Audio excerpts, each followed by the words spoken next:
Welcome to the Nintendo Prime Podcast, episode 28. How's it going, everyone? You guys having a good time out there? I hope so.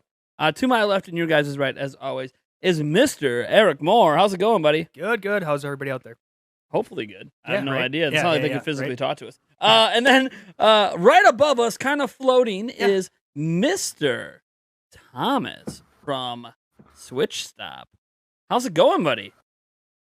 It's going well. Thank you so much for having me on. I'm excited to talk some Nintendo with you guys because we don't do that enough. Yeah, right. Like, no, I'm only doing stuff like every day, and it's kind of crazy.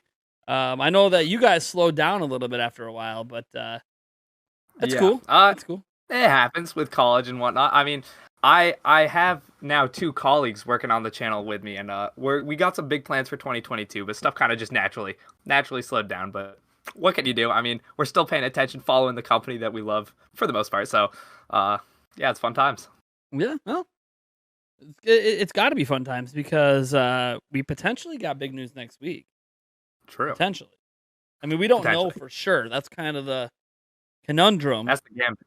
But I mean, I don't know. It's not like at E3, we know we're going to get Nintendo something because they announced it ahead of time, right? Nintendo Directs, obviously we're getting something, and we don't always know what it is, and sometimes it's disappointing, but a little different this time around because the Game Awards is next week, guys. I don't know if you guys know. Game Awards next week, December 9th. We'll be doing a post-show, pre-show, live reaction during all that. You guys who watch our channel know what's up. Remember our E3 show? We do that for the Game Awards as well. Actually have some giveaways for that show as well that I wasn't aware of until yesterday. So, all right then. So yeah, we got some sponsored giveaways for that show, so that should be fun. But what's interesting about the Game Awards for us Nintendo people every year is obviously, I mean, we could talk about how Metroid Dread is up for Game of the Year. That's really cool. Don't know if it's actually going to win, but if it does, I think that's almost like a landmark statement that a niche side-scrolling platform Metroid game could somehow win Game of the Year, and some people might think that just is a mark on how bad of a year it's been for like top tier games. But I think that's also doing a disservice to Metroid Dread, which potentially is one of the best Metroids out there, depending on who you talk to. Personally, I actually enjoyed it more than any other Metroid game I played, including the Prime series. But not everyone's going to feel that way, and that's okay. You guys might not even like the game for all I know. Maybe you think the Emmy thing is stupid, that you have to, beat like 6 or 7 of these things, and it's like the same thing over and over again chasing you around. I understand. Okay? But remember, my favorite game of all time is Breath of the Wild, so I don't want to hear about beating the same enemies over and over again, because that's literally what you do for like 150 hours. You're not wrong. Oh my god, it's a new boss! That's the same as the last boss. All right.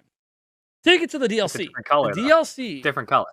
The DLC actually did something really cool with the boss fight, but I won't spoil it for anyone who hasn't done that DLC yet, which you better do it before Breath of the Wild 2 drops, because some stuff in that DLC might matter for Breath of the Wild 2. So the Game Awards next week, hosted by Jeff Keighley. For those who don't know how Jeff Keighley does his shows, because you've never bothered to watch, whether it was Summer Game Fest or prior Game Awards shows, I think he's been doing this now for 8 years, this particular show. There was another Game Awards show he was sort of hosting with Spike TV before that was really, really bad. Like, really bad.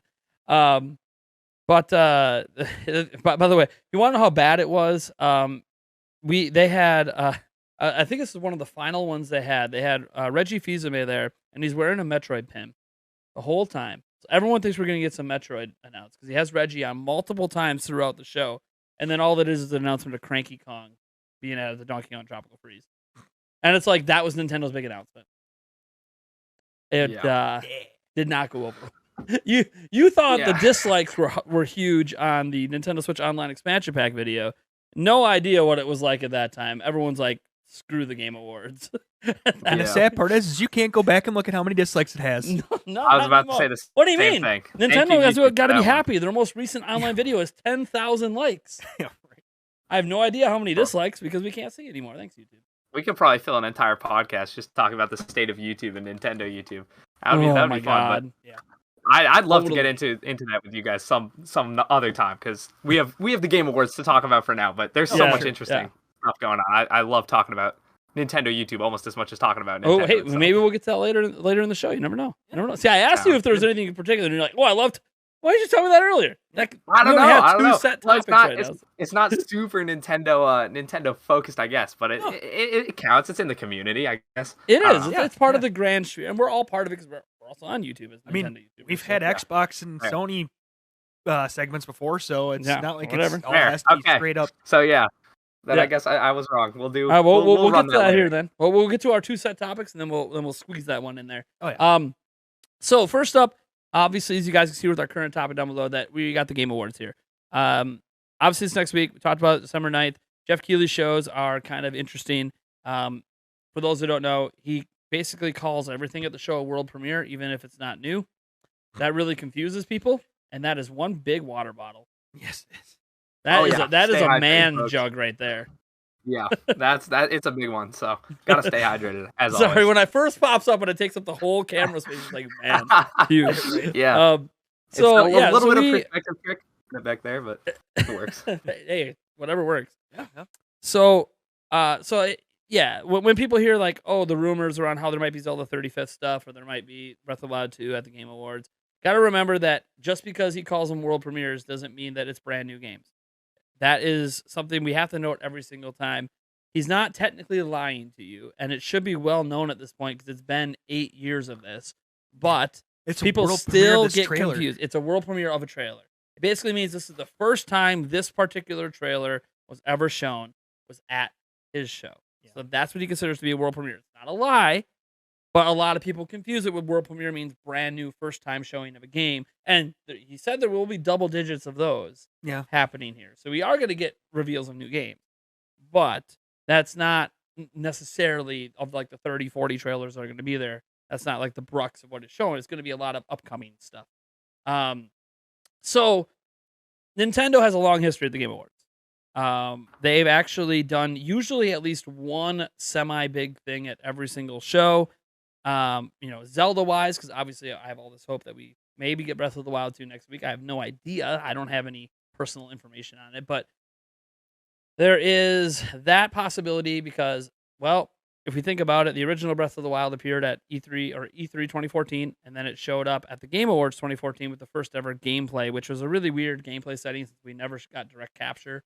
It was off TV, weird angle. Like I was cool with it starting out that way to prove they're actually playing it, but then you can give us a direct feed. It's cool, and that just never happened. It was really strange showing of the game.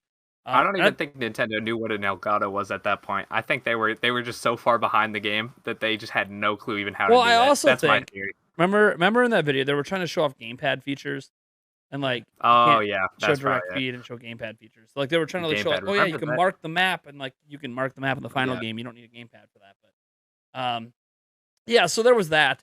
We all know, obviously, at the time the Sheikah Slate was built around having a gamepad, and then look, the Sheikah Slate works just fine without a gamepad. So who knew? Yeah, kind of proving the point that maybe the gamepad on the Wii U was not the greatest of ideas that they've had, but. Whatever. It helped lead the Switch. It helped lead the Switch. I mean, I mostly used it for off TV play. I think that's probably what a majority of people used it for. So, especially if you had children like I did. Oh, you guys want to watch your cartoons? Yeah, I'm gonna play some video games on the couch. Right. So there is obviously a history of Zelda there. By the way, Breath of the Wild didn't appear at the Game Awards just once. It appeared twice. It appeared again at the Game Awards 2016. When we knew it was going to be launching on Switch at that time. Because they already announced, they announced at E3 that year it was going to go on the next platform. And then they announced the next platform in October, and that Zelda was going to be a launch game. So it's been there twice. We obviously have had other games. There's been Smash character reveals. Technically, Bayonetta 3 was announced there. We have Metroid Prime 4 upcoming. There's always a possibility we finally see that. Because Metroid Dread just came out, so they can kind of sort of move marketing onto that next Metroid game if they want. By the way, it might not be Metroid Prime 4. We obviously can't ignore the rumors out there from people like Emily Rogers that there's actually a Metroid Prime 1 like remake that exists that they just finished up over the summer. Possible that we're going to see that. There's a lot of things that could be happening.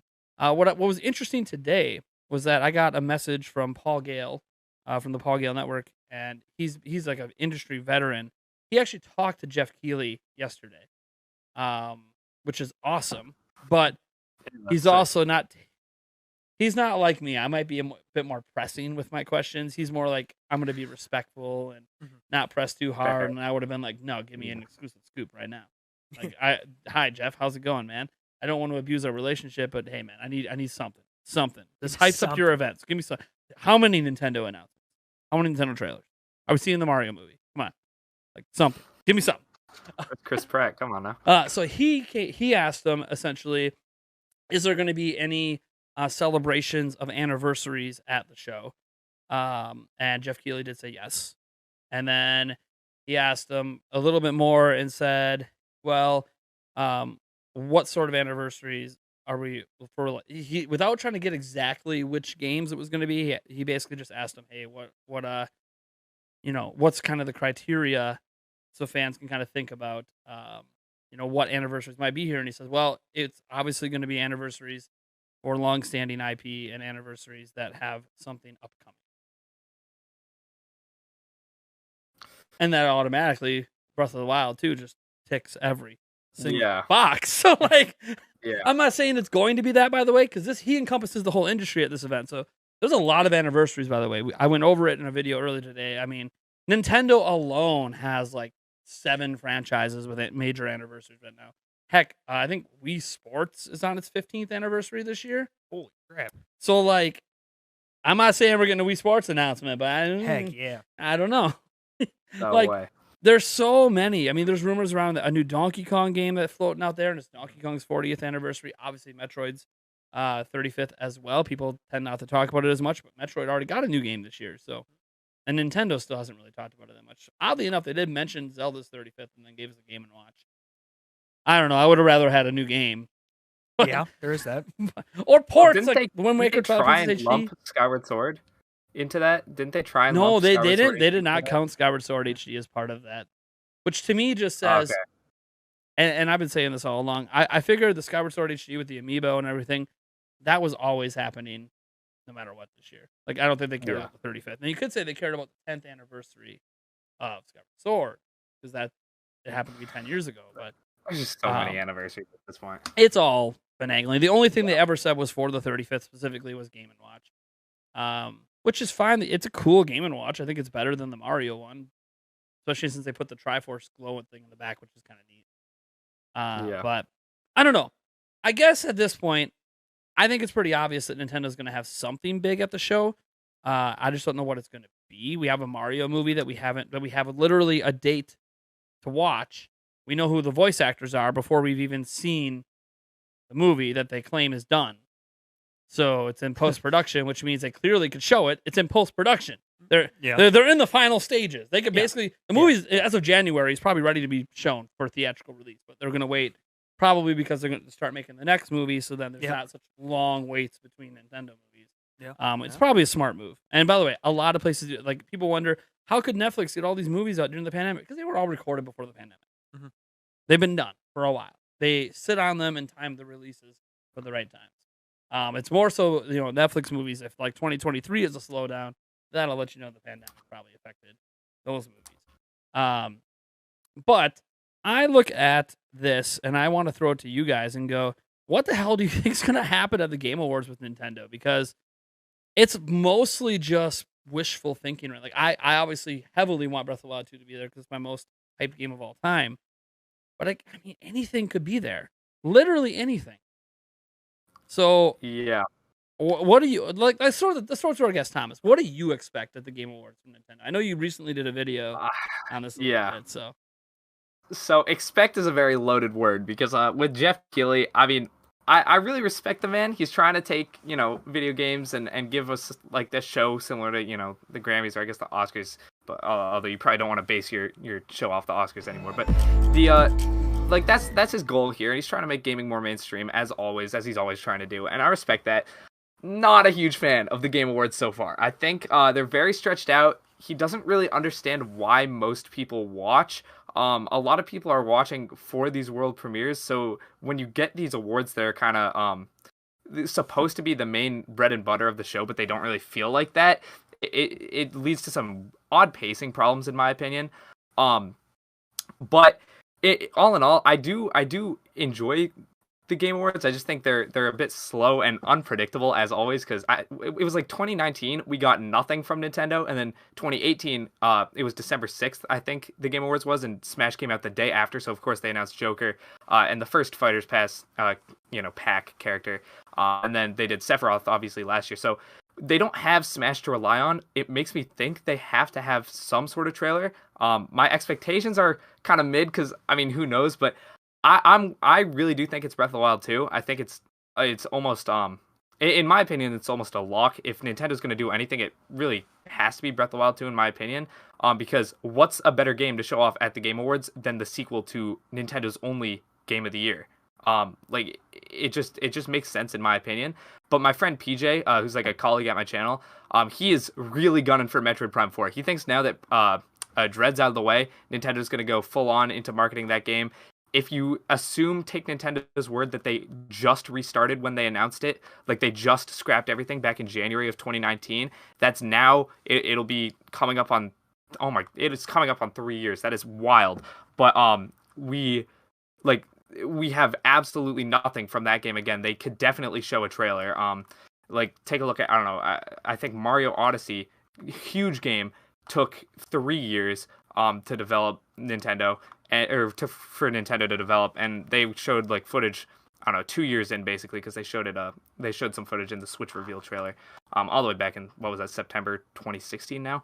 But I mean, it's definitely, Retro should have enough work done to show a trailer. I think that's definitely possible, but my gut says Breath of the Wild. I don't know if that's me being optimistic, because just like you, it's one of my most anticipated games. I mean, how can it not be, right? Like, Breath of the Wild's arguably one of Nintendo's best games of this century. And the sequel just looks to be doing everything a sequel should be doing, except for coming out sooner than the original, because they're taking their damn sweet time on this one. So I don't know. We'll see. Yeah. Oh, so the way I look at it is, one, I actually agree that there's been a pacing issue with the Game Awards this entire time. We've been highly critical of it for a while because I actually like the awards. The awards announced during the pre-show, which is I love the awards. I don't know what they like rushed so many world premieres in there that are like so mediocre, and it's like no one really cares about this trailer. Like they're trying to, like, Jeff loves to tweet out, oh, there's 17 million new games shown off at this show, and then they show off like Fast and Furious Crossroads, and it's like, okay, so why was like, the actual awards section shown off in the pre-show? Sorry to cut you off, but that's my rant. No, that's okay. Cut me off, man. Yeah.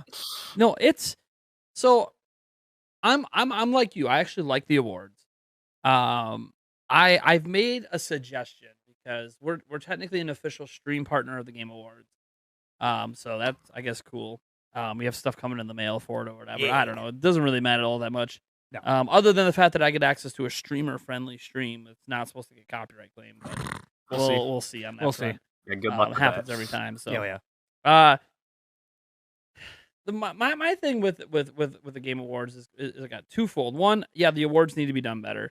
I have submitted feedback every single year because as a stream partner, we have a separate email where we actually get to talk to Jeff and let him know how he thinks he can improve the show. And I keep telling him, I don't want you to cut back on the number of awards.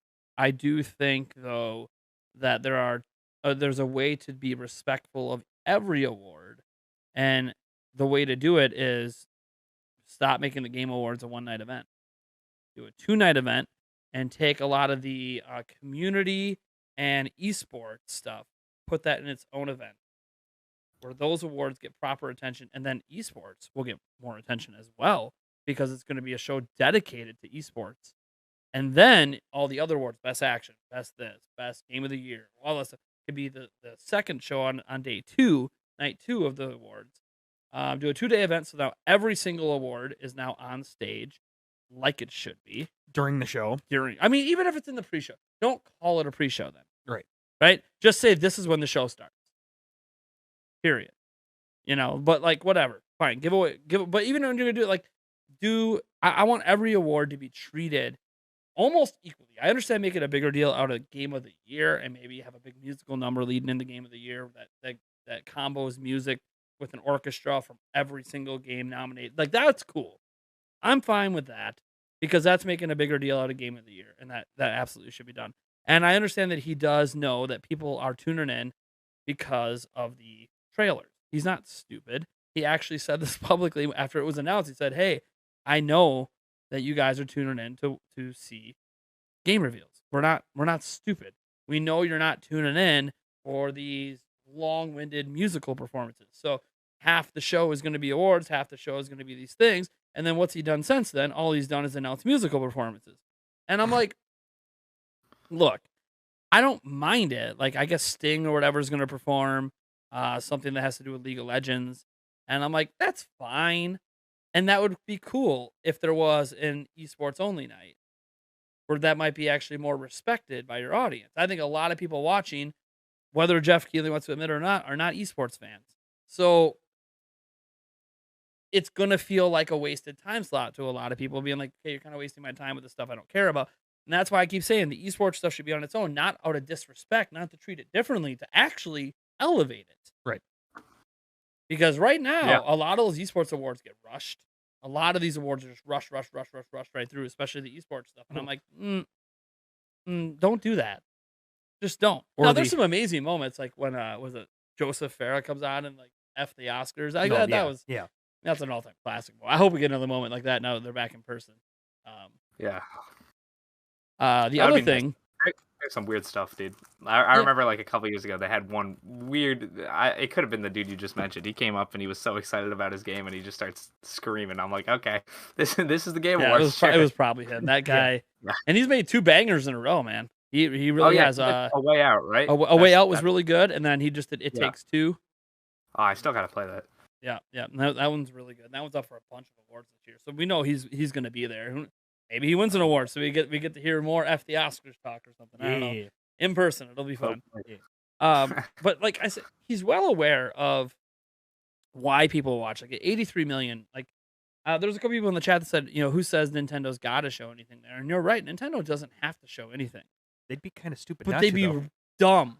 Yeah. The Game Awards gets more viewership than E3. The Game Awards gets more viewership than any video Nintendo's ever published on a social media platform. Period. 83 million last year. They're projected at over 120 million this year. And they have a huge audience now joining from China where the Switch is now available.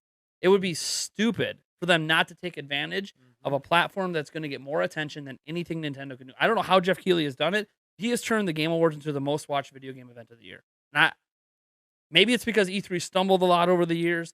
Maybe it's, that Nintendo Directs only focus on Nintendo, Sony on Sony, Xbox on Xbox. So all these events are really singular focused, and I fully expect if he keeps hitting it out of, like this last summer Game Fest he did was significantly better than last year's summer Game Fest. It was split up over the whole summer. So if he keeps improving that might even become more viewed than E3 shows. So we'll see on that front. But when it comes to the Game Awards, he's literally has the largest video game audience imaginable watching this show. I don't know how he's done it. He just has. It's global. It's worldwide.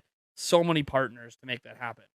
So Nintendo would just be dumb not to be there. And Nintendo has traditionally always been at the Game Awards. Nintendo's also up for some awards that they're probably going to end up winning. Best Family Game. 4 of the 5 nominations are Nintendo. They're likely going to win that award. It's like a 95% chance they're winning that award, and they're going to have Doug Bowser there in person to accept. They're not stupid. Nintendo supports the Game Awards. So they're going to show stuff.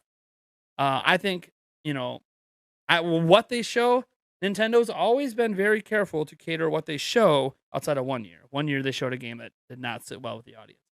But they're very careful to show very specific franchises that work with the broader gaming audience. Because Nintendo's goal at an event like this, Nintendo fans are already Nintendo fans. Their goal at an audience like this is to get their games in front of people that might not have been considering them. And so they want to go with games they think are going to fit a broader spectrum. Sure, Mario's universal, but everyone knows who Mario is, and you either want to play or you don't at this point. You're not going to wow, non-Nintendo fans with Mario, unfortunately. Right. Now, maybe the Mario movie, because it's got Chris Pratt and others in it, maybe it's able to expand the fan base that way, and that's why I think we might actually see the Mario movie trailer, because he did mention we're going to see trailers for shows and movies that are related to games. Well, Mario fits the bill. Obviously, Last of Us had some trailers come out. I expect a new trailer of that to be there. So we're going to see some movie and show trailers anyways. Mario to me would make a lot of sense. That's the only thing Nintendo technically has announced right now.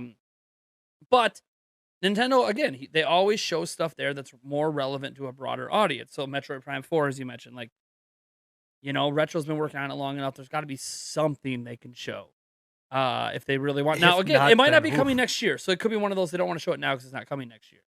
And that I could be fine with. Like, we just saw Bayonetta 3 for the first time earlier this year. Maybe we just see more of that because that was a game originally announced at the Game Awards that Nintendo feels has a broader appeal. Obviously, we know Zelda's appeal. And obviously, the reason I keep mentioning Breath of the Wild 2 is people might not want to admit this, but I don't think it hurt to have Breath of the Wild at the Game Awards twice before it came out. No, probably not. Breath of the Wild hit 25 million in sales. No prior Zelda game could even cross 10. Mm-hmm. So think about the immense success of that, and you think Nintendo is going to ignore the fact that maybe showing the game off to a much broader audience might have helped draw people in? I mean, more people saw it at the Game Awards 2016 than at E3. Well, and that's crazy, again, since that's all they did at E3. What a way to show off what looks to be an amazing, amazing game to 100 and some million people. Exactly. And at this point, Switch's household, whether people don't want to admit this when they're not Nintendo fans for some reason, Switch is the current market leader. To act like Nintendo is going to ignore the Game Awards as the market leader with almost 100 million Switches out there, just launched the Switch OLED, Nintendo's going to hit them with something. It's just, what are they going to hit them with? And the most impressive thing I think they can show is probably Breath of the Wild 2. A deeper dive look at it. We've just seen little glimpses, little of this. Imagine that they go back to the gameplay element, but this time they don't have to go off camera as much. Mm-hmm. And they just show AJ and we're talking to Miyamoto again, and all of a sudden, boom, right into the game, and they're just showing them running through some dungeon that you're just like, what? There's dungeons flying in this game? Through the sky. Doing some awesome epic flight battle out of nowhere. You're flying on, I don't even know, bringing in a loft wing, right? Yeah, you bring a loft buddy. wing, like whatever crazy stuff they have that's gonna drive hype. Like, this would be the time to do it. To be like, hey, remember the Skyward Sword HD? By the way, your loft wing's back. Oh, yeah, remember right. Remember this? Oh, you don't remember this, but look how badass this looks. Look at this aerial combat. Look at this. Yeah. Look at this cool stuff you're doing underground. I think there's a lot they could show to really drive hype for this, because remember, it's still slated for next year. Yeah. The date hasn't moved. Bill Trennan said we were going to see more about the game than the next 6 months. And he said that after E3, and we haven't seen it yet.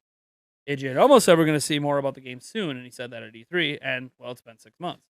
So... when is soon? Soon is relative. Soon is relative. Launch window magically goes from the first 3 weeks to the first 3 months to the first 6 months, depending on who you talk to. So even if it's not that, it's going to be something Nintendo thinks appeals to a much larger audience. And since they're not focusing on leading towards new hardware yet, they're focusing on selling current Switches and current games. I do think something like Breath of the Wild 2 just makes the most sense. And then who knows from there? Now, you could argue, does Breath of the Wild 2 need the marketing? Maybe not. No, but you're going to show off your best game. Is it going to hurt? Like, okay, other people are going to be there showing off all these next-gen games, right? Because Jeff Keighley mentioned you're finally going to see true next-gen games, which means PlayStation 5 and Xbox Series X exclusive games. So we're going to see these high-end, graphically intense, insane things that Ubisoft and everyone else is going to be showing off. And it's going to it's going to be blowing people's minds. You can't just be Nintendo and be like, okay, but meanwhile, by the way, guys, here's our next Mario game. And it's like, look, I'd be stoked to find Mario Odyssey 2 or something crazy like that. But also, is that really going to show well next to all these next gen? No, but you know what will show well? You know what can show well? Breath of the Wild 2 that shows, but by the way, they might have all this graphically intensive stuff, but they ain't doing this. Look at this. This is only on Switch. Or PC, since Switch is easily emulated on PC. I was just watching a Breath of the Wild 8K video today with ray tracing. And I'm like, yeah. I'm just imagining Zelda on hardware like that is just. Come on, beautiful. Nintendo. Just someday. I know hardware like that will be like your hardware. It'll just be in 20 years. And I'll be too old to probably care at that point. But eventually. Someday. No, I agree with everything you said. I think you're out of your mind if you think Microsoft is not blowing up Halo Infinite at this presentation, considering it comes out the like day before. It's like a week before. It is literally the day before is the campaign. The campaign drops the day before. I think the multiplayer is already out. It's in beta. No, it's a beta. Okay, so it's like a beta, but everything transfers into the final. Okay, yeah. So it's basically out. Considering it's free to play, so. Yeah, you're out of your mind if you think Microsoft is not blowing that up, and you're also out of your mind if you think Sony is not exploding with just PS5. Like I remember they said something like they have like 40 like AAA PS5 games in development ready to come out within the next 3 years. They had some insane number like that. They're gonna be marketing 25 of them almost done apparently. Yeah, they're gonna be marketing the hell out of the PS5, considering it also didn't it just beat the Switch for like the first time like month wise like 2 months ago I think. Yep, yeah, last month. So yeah, I mean, like Nintendo has had a very easy road to this point on the Switch, because the way they launched their consoles, I guess now ever since the Wii U, they don't launch exactly with the other consoles. The Switch launched kind of in the middle of that in like that gray zone where the PS4 was old, Xbox One was old, but the PS5 Xbox Series whatever they call it they're not out yet, and they're not even being rumored yet. So the Switch was kind of the only thing. Obviously the Switch blew up thanks to Breath of the Wild, thanks to Super Mario Odyssey, thanks to Smash Bros. Ultimate, thanks to these big first party titles that Nintendo was pumping out, high quality games. Now Nintendo's starting to, like, if I'm Nintendo, if I'm Doug Bowser, I'm kind of feeling the competition. I'm feeling that hey, Xbox was being really chummy, letting us use Steve for Smash and whatnot. Now I'm seeing, oh crap, they have, this console that's selling pretty well. And this massive free-to-play Halo game. I'm seeing that, the PlayStation 5 just beat my flagship console that's still selling amazing.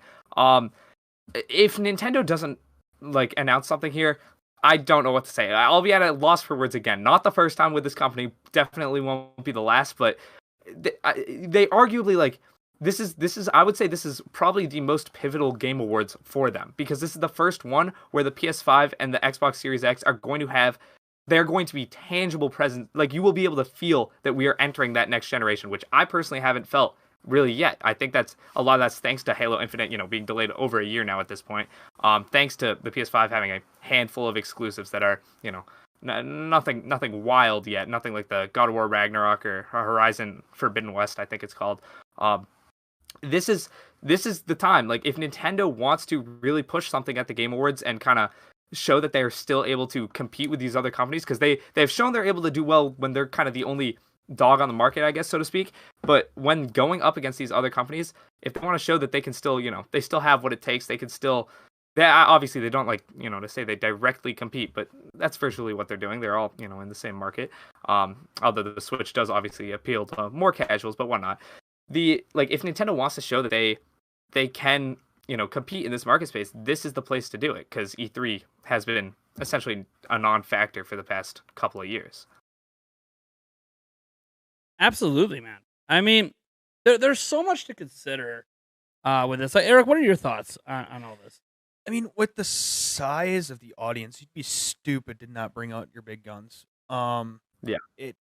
Well, everyone else is bringing out their big guns. Right, exactly. So you can't just sit there and let them overshadow you and be like, oh, by the way, the only game being shown off here is Project Triangle Strategy by Square Enix for next year. It's like, okay, that's fine. I'm excited for that game, but also, do you not see the Halo Infinite? Do you not see the Horizon Forbidden West? Do you not see everyone else is bringing their best of the best? And next year, Nintendo has a lot of big games coming out. I mean, a lot of them. Arceus could be shown. I mean, well, there's Legends Arceus, which I'm not sure if it's the right audience for it, but still, that's a big game. Legends Arceus. You've got Splatoon 3. Yep. You've got Mario + Rabbids Sparks of Hope. You've got Breath of the Wild 2. And that's just like what we know. There's more, too. Oh, I'm sure. Project Triangle Strategy. Now we have Advance Wars 1+2. Reboot Camp was kicked that year, which I don't think that's the right show. That was delayed. But that was booted up to like April. So we have, and that's just what we know. Right. Nintendo and that Kirby game. Kirby in the Forgotten Land. Yeah, for sure. So, like, there's a ton of big games. But when I think about that batch, Bayonetta 3, by the way, is slated for 2022. So, like, when you think about it, out of all the games we currently know of, Bayonetta 3, Breath of the Wild 2, and Metroid Prime 4 are the ones that make the most sense to show at this kind of event. But this assumes there's not a surprise announcement as well. Right. What about a new Xenoblade game? there's that. Could be a great place to drop that. What about like a massively overhauled Donkey Kong game where it just comes out of the middle of nowhere? I mean, we have that rumor out there that there is the Donkey Kong game, but what if they completely Breath of the Wild that thing and just insanely overhaul what Donkey Kong has been? And, would this be a place to show it? I mean, you can always, like you said, we could go back to the Mario movie. That'd be freaking great to show. Maybe they do announce that there's a Donkey Kong movie coming out too. I mean, there's been rumors of that. I mean, there's a ton of things that they can do, but you'd be stupid to not show your biggest, most anticipated. I mean, it's up for most anticipated game. Yeah, it is up, and that's the thing. Breath of the Wild 2 also makes sense because it's up for most anticipated game. Whether or not it wins the award, I have no idea. But the fact that it's up for it, even if it doesn't win, and you drop the trailer, people are going to be like, how the hell did this not win most anticipated game? Like, everyone else is going to have their biggest of the big guns there. It's the biggest audience there is. It's the only place currently right now that Microsoft, PlayStation, and Nintendo all show off games. Mm-hmm. Because PlayStation dipped out of E3. Yeah. They haven't dipped out of the Game Awards. Right now, the way Jeff Keighley's doing the Game Awards, all the companies seem to be happy with how he's handling it. So none of them are backing out. It's just getting bigger every year. So bigger and bigger games. I mean, there's rumors out there we might see Dragon Age 4 here, which is just insane to me because that game was teased so forever ago and we still haven't seen it yet. Like, which, by the way, the company behind that, EA, and then obviously BioWare, they have a lot to prove. That BioWare isn't a lost cause, that they still can make those top echelon games we all remember growing up. With the original Mass Effect trilogy, which even though the trilogy had a really funky ending that they fixed that over time, but the rest of that game was fine. I just think that this is a huge show. We can be critical, which we are every year, of how the awards are handled and how they're not given the proper attention. And again, we haven't even talked about how they just kind of like when one award is won by one person else, and they just go, and they also won this, this, and this, and it's like, wait, what? And it only stays on the screen for like 3 seconds. You're like, what? Well, it's also like this game wins this award. It's like, oh wait, it also won this, this, and this, and it's like, okay, well, nobody else might know what was nominated for those other awards, so now those games didn't get the attention of the show, right? And then there was the one year, because we do a betting special every year for it, and there was the one year that we were tied. And it came down to one bet. Yep. And it was on an award they never announced. And it was between PUBG and yeah, and I can't remember. It was something stupid. PUBG and was it Fortnite? No, I can't remember. It was something stupid. Oh, good God! H1Z1. Oh, you had COD. Yeah. Whatever it was. It was some award, and they never announced it. And we went back through the entire show, never announced. Didn't even appear on their website for like 3 days, and they finally had it updated with who won. Randomly appeared on their website. And I'm like, you can't skip an award during your own show, man. Like, that lets you know you either have too many. Like, I know you, like you mentioned at the very beginning, the show seems like it drags on. And despite it dragging on, it feels like they're rushing through awards, which is really, really weird when the show already feels like it's too long. So it's like, how can it be too long, but also things are rushed? Well, that lets you know you're not pacing things correctly. You're not focusing on the correct things. Like, the musical performance. That's great. They're great. Sting's a cool get. But also, we could do without that and actually more attention on the award related to League of Legends. Like, there's actual esports awards that League of Legends is up for. How about we pay more attention to the awards than the musical performance? Like, yeah, and I'm cool with it. Like, I'm glad that it sounds like there's an orchestra there and there's going to be some musical elements, some transitions, and some. That's what you need. And the funny thing is, Jeff Keighley admitted that he knows people aren't watching for that, and yet it's still. I mean, you got to have something to play people off. Well, and I'm sure some of it's like sponsorship deals. Oh yeah, that kind of came in and like paying. And so like instead of Jeff Keighley paying for Sting to be there, they might be paying for him to come on as an appearance to advertise, his CD or album or whatever he's got going on. Because again, huge marketing opportunity. I will say Jeff Keighley has gotten better with some things. We no longer have this celebration on the street thing he did the one year. That was really weird when they kept cutting cameras out to like musical performances happening outside the show on the street that have nothing to do with anything. It was just like, okay, that's great for the people there, but we're not there watching, so we don't care. This is dumb. And then they have like all this back room, like, oh, come to this back room sponsored by Mountain Dew. And it's like, nobody cares about the waiting room that your guests are in. Yeah. Like, and thankfully he's cut all that out. So he's done a good job cutting some of the over-the-top Verizon 5G style marketing fluff. Verizon 5G, remember. Oh, Lord. Your gaming performance is better with Verizon 5G. Yeah. Sponsor. Thank you so much. Yeah. Plus up for us. That was such a crap show at E3. but still, if you ever take a Verizon sponsor, 5G sponsor, I might slap you.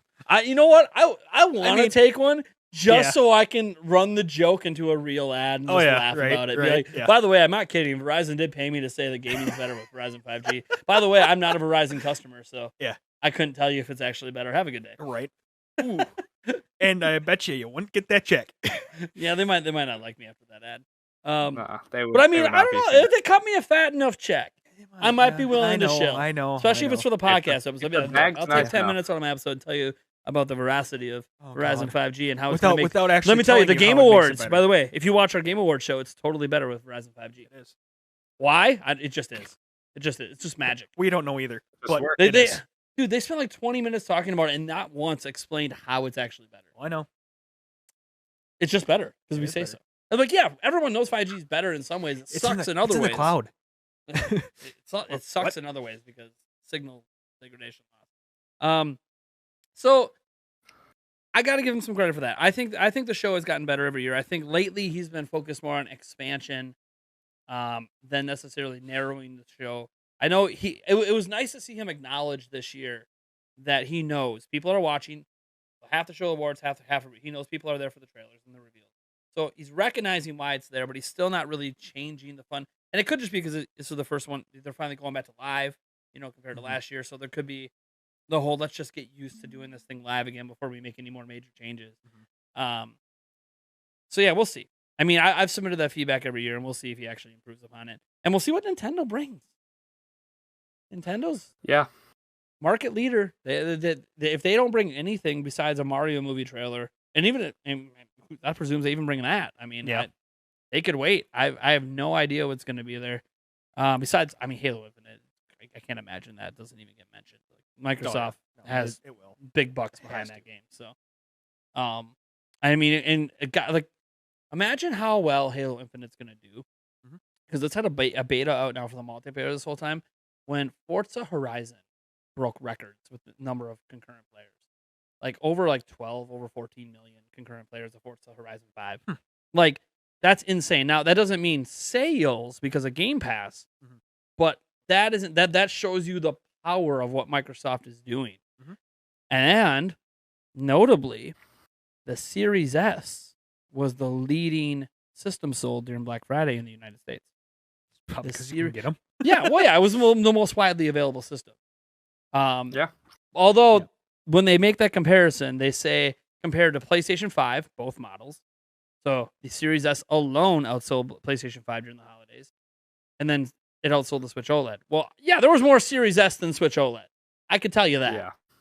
But the Switch has 3 different models, so it's kind of a caveat. Switch probably sold the most, but the OLED model didn't sell. The individual model sale best with the Series S. But still, that shows, and even in Japan, the Series S is ahead of the PlayStation 5 digital. And by the way, Series S is a digital only system, so we can't argue it's a digital thing. And it's almost week over week matching the sales of the normal PlayStation 5 model in Japan. Microsoft does nothing in Japan normally. They are just not even. And by the way, you have Switches selling 170,000 plus units, and we're talking about a Series S selling 3,000. They usually are selling 300. Yeah. So they are making some headway there in a market that PlayStation's just, I don't know, they punt on Japan. I don't even know what they're doing there anymore. They used to be really big. They showed, someone did a overtime sales chart of PlayStation 1, 2, 3, and 4. And now 5, and showing that every generation they've just lost market share in Japan. And then you look at Nintendo, and Nintendo's just shocker. I mean, there's just so much riding on this one show. It's very interesting. I'm looking forward to it. Very much so. I just specifically from a Nintendo fan's perspective, I personally don't think the Mario movie. I don't think that's gonna be there. I don't know why. I just don't. I don't think that'll. I think it depends on how hard they want to market it. Like, yeah, I think I don't think it's I the don't right know. audience for it, but also remember they're like, yeah, but we have Seth Rogen, we have Jack Black. Yeah, Jack Black, we have like all the big name yeah. comedians in here. You guys are gonna want to see this, and like, yeah, I the think it's just too Nintendo fan in early. me wants to see it, but I'm not so sure that like Sony people are gonna care about. They might laugh at it, especially if it's a bad show. Yeah. You know, Well, I just think it's too early. I think, especially with a movie like that, where obviously, Nintendo fans are already gonna go see that. I'd say even most gamers are probably gonna go see that just to see. Oh, look, let's see if is it a Mario's joke? doing well, and Is yeah, it? like it Well, lets. I want to go Could to be laugh. hilarious. Oh, The it same actually way, was good. same thing I did with the Sonic movie. Like I went to see that, I was like, oh, this better be terrible, and then I went, I was like, oh, it's fine. I think the Sonic movie will probably get a trailer, but I Yes. don't, or Yep. the sequel to that will. Plus, But I don't think. it's more established. Yeah. I think it's just too early. I think especially with movies where you're really going for that casual market, like you kind of want more of a concentrated showing, like right leading up to release. Kind of like if you guys are into Marvel at all, like Spider-Man No Way Home, like they took forever to drop their trailers, and probably to a detriment. But I think I think Mario I think Mario will get a trailer in like I don't know, probably spring or maybe early summer, but I think they're gonna wait because they committed to like late December, so I don't see them doing it a year in advance, but I've been wrong about many things in the past. So hopefully I'm wrong. I'd like to see what Chris Pratt's doing with this titular role as Mario, but Yeah, I don't know. We'll see. apparently his voice is what was the word the producer used? Like different. Like he's Like I don't know. I can't remember. It was some hyped word that made it sound like it was the greatest voice acting job of Yeah, all but time. And I was like, shocker! Illumination CEO says Illumination movie will be good. Like yeah, that is it's not like, a well, valid. this is making headlines. It's like, what was he supposed to do? Say his voice is trash? I mean, come on, Yeah, come on. like You need someone I don't know. impartial, and you're not getting that till the reviews come out. So, Yeah. I mean, that's not true. People will give their opinions. Obviously, once we finally see a trailer and hear the voice. I mean, I have concerns, but maybe it won't be so bad. Phenomenal. Phenomenal. That's what the word. Yeah, See, there I knew is. it was something That's that's a like, buzzword. oh, ultra hype.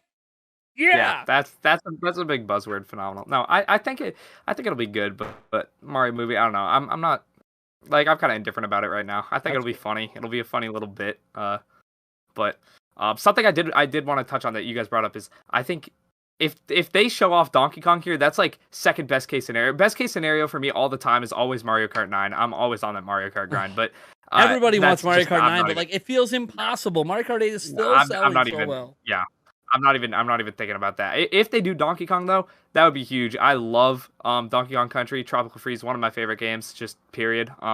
So good. I think Donkey Kong 64.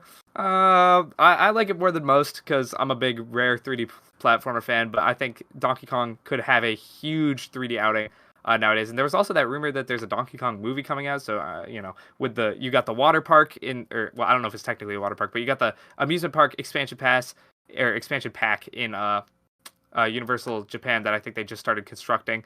Then you got the Donkey Kong movie, heavily rumored. Then you got all those rumors from a while back about a 3D Donkey Kong game. I think it's happening. I think we're gonna get some sort of Donkey Kong revolution. I'd love to see it. Could be fun times. But I mean, that's kind of the thing I guess I hope for the most to surprise me at the Game Awards. But I don't know if that's gonna happen. That's kind of a wash in my mind. Absolutely. All right, let's get into our next topic. Because I mean, we can talk about the Game Awards all we want. Technically, guys, we have one more show right before the Game Awards next week. So I expect more Game Awards talk to happen next week with another special guest. But I wanted to talk about this briefly with a fellow Nintendo YouTuber because I'm very curious where everyone is sitting on the idea of Nintendo's next gen system. Or just a more powerful system. What if it's a Pro? I have no idea. But whenever they release hardware that's significantly better than the current, like everyone's all over the place with when the right time to do this is. Because when we look at Nintendo's traditional timeline, clearly it's not next year. They have too many big games coming out. Okay, well, too many big games next year means it's probably not going to be the year after. Because what does Nintendo usually do? They just stop making games for 2 years. Because they're making them all for the new system. They let their current system become completely irrelevant. And then they release the new one. That's been Nintendo's traditional MO. Hasn't always been the best decision. I think that Nintendo has been desperately needing to learn from Sony over the years, where I don't always like how Sony starts their generations, but nobody can debate with how they end it. They always end strong, which leads to massive sales of their next system because there's all this faith built up because they just released 3 big games in the launch year of PlayStation 5 that were PlayStation 4 games. So Sony's always done kind of the opposite. Nintendo usually starts strong, peters out at the end. Nintendo, starts strong, peters out at the end, and then Sony doesn't have anything for a couple of years, anything major. I mean, yeah, they had Ratchet & Clank and everything, but all their big games are coming next year. And then, then they have a really strong end. And I always kept saying that Nintendo's strategy has never made sense to me. Every consumer electronic out there has always done best when you're releasing your new platform while the current is still relevant. And a lot of Nintendo fans, and I think this just happens because this is the history of Nintendo, think that's wrong. Why would you ever release a new platform when you have all these big games coming and all of the, the system's still selling 20 million units or whatever a year? And we have a new president, Shintaro Furukawa, who we have no idea what his release strategy is going to be. He wasn't here. He wasn't the one leading Nintendo when Switch came out. Switch was Iwata's last idea. Then it was launched by his direct under person in Takahashi. And now, he kind of was obviously towards retirement age anyway. So we all knew that was just a temporary interim CEO until they figure out who was going to be next, and it ended up being Shintaro Furukawa. And we have no idea how he's going to manage things. But there's one key word or one key phrase that Shintaro Furukawa mentioned, I think almost a year and a half ago at this point, during an investors meeting. He mentioned that Nintendo has this history of hitting really high peaks, but then just falling off a cliff. And he's seen it at Nintendo for the last 2 decades. That Nintendo just always lets go when they're at the top. And he doesn't understand why that's always been the case. And his number one goal as CEO is to not let that happen. And I think the best way to avoid that is to not let the Switch become irrelevant before you release your next platform. Now, some of you guys, the Switch will never be irrelevant. Maybe not to you personally. But in the sales charts, when Switch gets to the point that it's going from 20 million a year right now down to 5, and that's when they decide to release a new one, people have already lost interest in the Nintendo platform and moved on to other things. And Shintaro Furukawa's point is that's the way Nintendo's always approached it. Milk till you can't sell anymore, and then try to get a new product out the door. Drop off the cliff and then have to... Because it takes a while. Well, it takes a while to get the new product out. I mean, yeah, right. Like, I don't think in 2010, Nintendo knew for sure they were launching Wii U in 2012. I don't think they knew. They didn't know for sure. Because they didn't know Wii sales were going to drop off. But what they did know is, well, we got to start pushing for that next system. So we're going to stop making major games. We still have Skyward Sword coming, all right? That's going to be a big deal. We still have those, the Rainfall games getting ported over with the Xenoblade and Pandora's Tower and stuff. We're going to port those games over. Those are going to help carry sales. Sales are going to be fine. It turns out 2010 is when sales went like this. And then they nosedive even further because they decided we're going to announce the Wii U in 2011, a year later, before they even released Skyward Sword HD. So, or Skyward Sword, sorry, it wasn't HD at that time. But, Nintendo has this long history of basically destroying their own sales potential every other generation. And even when you look to the past, like with the NES, SNES, N64, and GameCube, each system kept selling worse than the last, and each system was always launched after the last system wasn't relevant anymore. And the sales had dropped off. So Nintendo has this long history of doing this, which is why Nintendo fans just expect, oh man, we're not getting next-gen Switch till 2025. It's going to be forever off, which, by the way, it might be. Well, I mean, they did say we were halfway through the I know, life that's cycle, what I'm saying. So. It very well might not be out till 2025 because that would match exactly with we're halfway through the life cycle. Nintendo doesn't know how long the life cycle of Switch is going to be. Well, they do. No, they don't have an idea, but... You want to know how I know they don't? Because their life cycles are based on sales. Yeah. As long as it's selling, they're going to keep it going. And they said they want this to be a really long life cycle. The thing is, Nintendo does lies all the time. Oh, yeah. No one should believe pretty much anything they ever say about anything because not that they don't know what they're talking about, but a lot of it is, what's the best way to sell Switches right now? Well, make people feel confident it's going to be relevant for the next 4 or 5 years. Mm-hmm. So everything you say is going to exude confidence in your product, which is fine. Sony does the same thing. Microsoft does the same thing. Everyone does that. No one's going to start talking about their next gen platform. Our console's crap. Don't buy it. I mean, they're not, and Nintendo's not going to start talking about their next gen until they're ready to show them. That's just the way it is. No, I know. Yeah. It's just a question of what's Nintendo going to do. Right. And this is where I want to kind of throw this to Thomas, where I have this thought process, and I've had multiple angles on what Nintendo could do next. I have one thought is they do away with generations, and they just keep releasing incremental upgrades, and we eventually get like a Switch Pro, and then after like 3 years, they phase out the original Switch, and then they release another slightly more powerful platform, and then they phase out the Switch OLED and stuff, and all of a sudden, it's kind of like phones, where phones slowly, like 4 gens back, finally start to become a little bit less relevant compared to new ones. There's that strategy, which is based around the fact that Nintendo's using mobile technology, so it makes the most sense if you're using mobile technology and you want to keep up with it to a point, but keep it on the affordable end, that you would do more frequent updates, which, again, we're almost 5 years in and we haven't had a significant upgrade yet, power-wise. So it's kind of sort of working against my thought process on that right now. Or there's the traditional sense, Nintendo waits until the Switch isn't relevant anymore, is barely selling, and then they finally release something new and hope that could somehow reinvigorate an audience that might have moved on. Like I think a prime example with the Wii is that there should have been an HD version of the Wii that converted every single Wii game into HD, probably in 2010.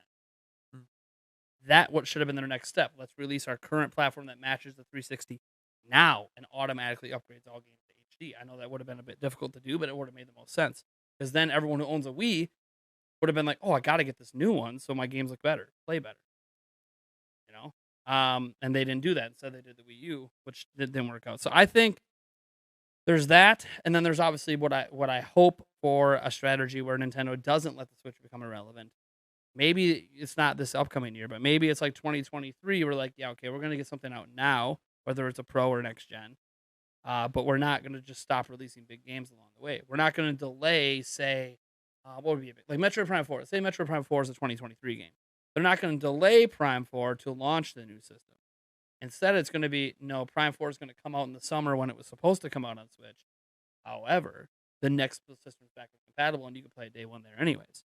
And maybe we release a patch that lets it be, I don't know, 1080p, full 1080p, or take advantage of 4K upscaling or something like that. Or maybe everything takes advantage of that. So I want to throw this to Thomas. Like, what do you think Nintendo is going to do with the future of their platform? Because they're at the top right now, and every time they've been at the top, they just throw it in the garbage. So what do you think is going to happen? Okay, so there's as you said, there are 2 routes. I'm personally a fan of the route that they kind of consistently update the Switch for a while. Like every maybe 3 or 4 years, they'll just pop in a new chipset, and it actually is very reminiscent to this bad boy behind me, the Oculus Quest 2. I don't know if you guys are into VR at all, but basically, Facebook, now Meta, released the Oculus Quest 1 back, I think it was 2019. And what happened was they released it with like a mobile chipset, and it was very similar to the Switch, where it was kind of like a custom, it was like some Snapdragon Qualcomm thing, and it was a mobile chipset, but it was pretty underpowered, and developers had to work really hard when porting games over to make it so it could actually run well.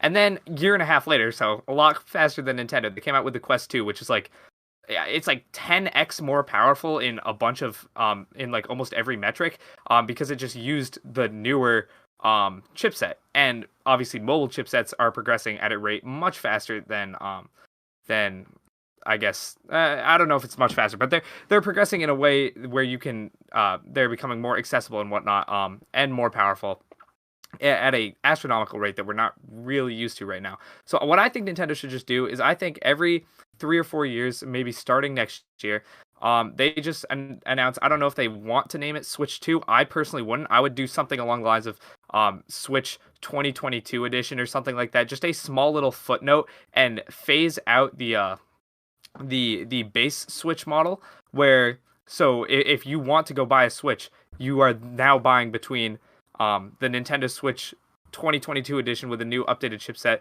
the Switch Lite that has the updated chipset as well, and the Switch OLED, which has, you know, the nicer screen and the updated chipset. Now that's the best way to get just pure power. Obviously, if you want, you know, as the 4K handheld screen upgrade, they'd have to do a different line as well. Maybe they could upgrade the OLED to like make it the Switch, I don't know, Switch better screen edition. I don't know what they would want to call it besides Switch OLED, but there's so many ways they could do it. I think just that kind of consistent flow though, and then, you know, eventually you'll just get, like, if you try and download, if you're on an old iPhone and you go to the App Store and you try and download something, it'll just say this doesn't work with your, you know, current hardware. Get, you know, this version of the phone to use it. I think they should just do something like that. Kind of treat the Switch as not as much of a console as they have in the past, but more so just a new piece of technology that kind of everyone has to have and will consistently be updated, and, you know, everyone will have a different version of it, but you should be able to play most games as long as you're, you know, not like 7 or 8 years behind. That's my personal thoughts. Obviously, that's also self-motivated because I'm not trying to change my entire channel name switched up if they come out with, you know, the Nintendo, just something completely different. But yeah, no, I think the Switch worked well for them, and Nintendo's all about innovation, and we say that that's a good thing, but stick with it. I mean, they clearly struck gold here. This is the best console gimmick they've ever had, par none. Like, you can't argue that. Yeah, I don't see why they don't stick with this for at least another half decade or so. Like, at least just let the Switch brand stretch for a full decade, because it's working well. Like, it just works. Yeah, that's my thoughts at least. Also, really convenient for your channel. Yeah. As you mentioned, I don't want to change my channel. I didn't even think about it. I ain't in that game. I'm Switch stop now. See, that's why we went with Nintendo Prime. It's always going to be Nintendo. Yeah. So I think I'm safe. Well, yeah. I honestly I was not thinking long term when I created my channel. This was originally a 1-week project, which kind of blossomed into more of a 4-year long, now 5-year thing that I'm doing. But that's nice. good. That's good. Yeah, no, I mean, it's good. But YouTube stuff, it wasn't supposed to be anything either. So yeah, I think that's the way most of them start. Because if you start with the intention of, okay, I got to make this a job, you just kind of loses some of that magic, I guess. But if it kind of blossoms into that along the way, at least that's what I found. It's more fun. But yeah, I don't know. Agree with that. Definitely agree with that. Oh man. So we got any thoughts, Eric? You know, it'd be nice to see them actually not drop off the cliff, like you said. Yeah. It's much easier to to climb back onto the top of this table than it is to climb to the top of Mount Everest. And it feels like at times Nintendo, they have the audience, they lose 90% of it. Oh, by the way, now I have to try to gain you all back again. Why? When you already have the audience, give them something better. You might lose a few, you know. There's also the idea of the Switch itself unlike some of Nintendo's other things like Wii sort of ran its course, and the next step for motion controls was VR. Like that was really what made sense to go next with motion, and Nintendo didn't do that. They let everyone else kind of do that. And I understand that maybe their thought is that VR was a bit too niche to really rely on that as like a main platform, and so I can understand maybe not going that route. But it was also, but you let everyone else take your idea and expand upon it, and you never did that. It's like you kind of just, I introduced an idea, and now everyone else is doing what they want with it. We're kind of done with it. And yeah, we still technically have motion to this day, but it's way less prevalent. And then you look at the Switch concept. What's the concept of a Switch? The idea is it's an all-in-one system. Nintendo had their handheld and home console in one system for the first time ever. So that's obviously huge for Nintendo from a development standpoint. In theory, should lead to more games being made for the platform. There has been the unfortunate truth that there was a pandemic this generation, which helped sales, but didn't help game development. So we'll see. That also could lead to a really, really strong end of the Switch, because look at what's happening next year. It feels like 2017 is repeating itself. Right. And 2017 was insane for Switch. And are we building into the next gen then? Yeah, so like that, and that's the thing. Up the Switch idea doesn't feel like it's done after one gen. It just doesn't feel like one of those one and done situations, because look, what's happening? The Steam Deck's coming out. Why? Because the Switch idea was good.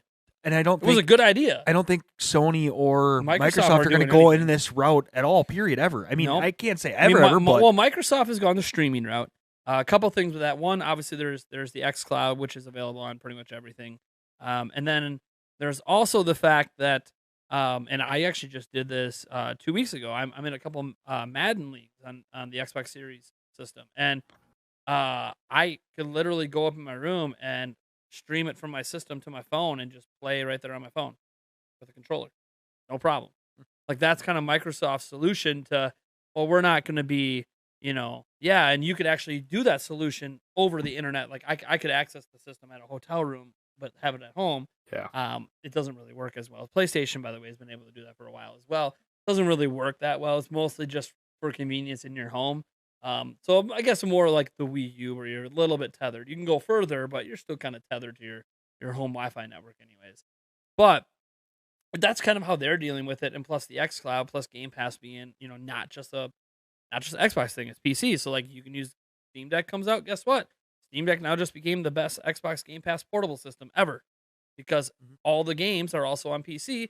You'll be able to play them on Steam Deck if you install Windows, and off you go. So, which, we'll see how well Steam Deck takes off. And Microsoft's laughing all the way to the bank because Windows too. Yeah, I mean, and well, that's the thing. Like on Steam Deck too, it doesn't come with Windows, so like, yeah, we'll see what people do with it. Steam Deck has a lot of promise, but I think a lot of the game performance on Steam Deck is reliant upon using SteamOS. People don't talk about this a lot with PC because we don't worry about it on our laptops and our computers, but it is something you need to worry about in a handheld.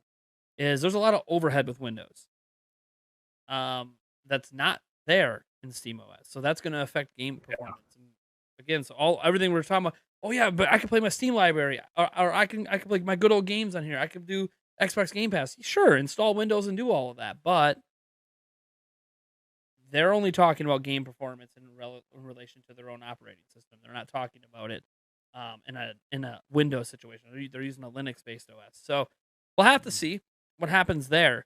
But next gen, I mean, Nintendo's sitting pretty. I just don't want them to get complacent. They've always gotten complacent. Mm-hmm. And Switch, to me, feels like this could be an idea that should be around multiple gens. Oh, for sure. Nothing, like, they're in a market to themselves. Steam Deck's like the first real price competitive thing to come into that market. And even then, it's from Valve. They're struggling to even launch the thing, let alone ever get it on store shelves, because we're just talking about the system launching, folks. We're not even talking about Steam Deck being able to walk into a Best Buy and buy a Steam Deck. We're years away from even having a conversation about walking into a retail outlet and buying a Steam Deck. You can walk in and buy the Quest 2. They have them literally at Walmart. Yeah. You can walk right in and buy one.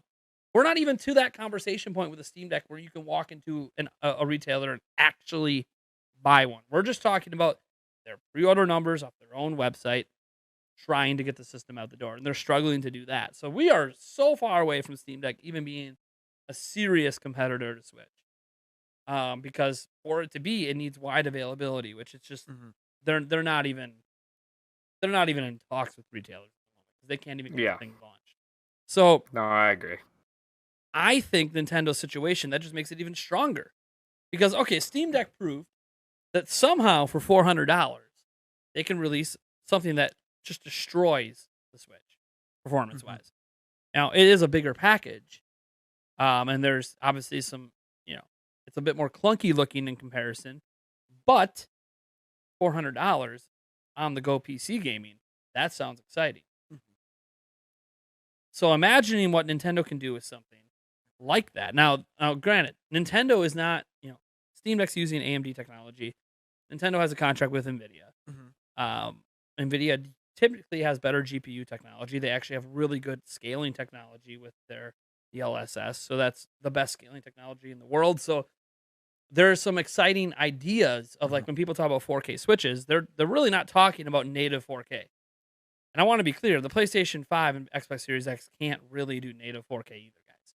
I know they're going to throw it in your face all you want. I'm telling you right now, they do not have the GPU capability to do native 4K at 60 FPS on high settings in all these games. It's just, you know what kind of computer you need to build to do that? I mean, it's like $3,000. You ain't getting it in a $500 box. However, that doesn't mean that you can't get basically ultra setting games at 1440p that are upscaled to 4K. And I think that's really what they're going to be focusing on there. And I think that's similar to Nintendo, where we could start to get, we're not getting 1440p or 4K, but we could get 1080p games on what would be PC high settings, upscaled to 4K through DLSS. And that, to me, means that this partnership with NVIDIA needs to bear something out. Because one thing I think people it needs to be the actual unprecedented partnership, like they had with like E3, EA. Yeah. Oh my god, the unprecedented the partnership. actual unprecedented, the unprecedented partnership of we're giving you last gen versions of everything and then never coming back again. Right. Although Need for Speed was actually a legitimately good port. That was like that team actually gave a crap about it, but it didn't matter at that point. EA was already done. That was the last game they were bringing over. So I think that Nintendo's in a really unique situation right now where they have a market mostly to themselves. The competitors out there are struggling to really even get units. And Switch is just kind of sitting there. Hey, we just have the best-selling Mario Kart game of all time just happened. Like, by the way, we released this game like a decade ago, and here it is, and it's the best-selling ever. That was released on a completely different platform. Hey, Animal Crossing just out of nowhere blew up to 30+ million, no problem. Cool. Maybe the pandemic helped, but hey, whatever. Look at that with Zelda. Hey, we're laughing to the bank with 25 mil. Breath of the Wild 2 might clear 20 mil easy. Who knows? So Nintendo's at this point where everything they're releasing is selling and selling extremely well. Metroid Dread might even be the best-selling Metroid game of all time at this point after the holiday sales period. We don't know yet. We don't have numbers from Nintendo, but it could be up there.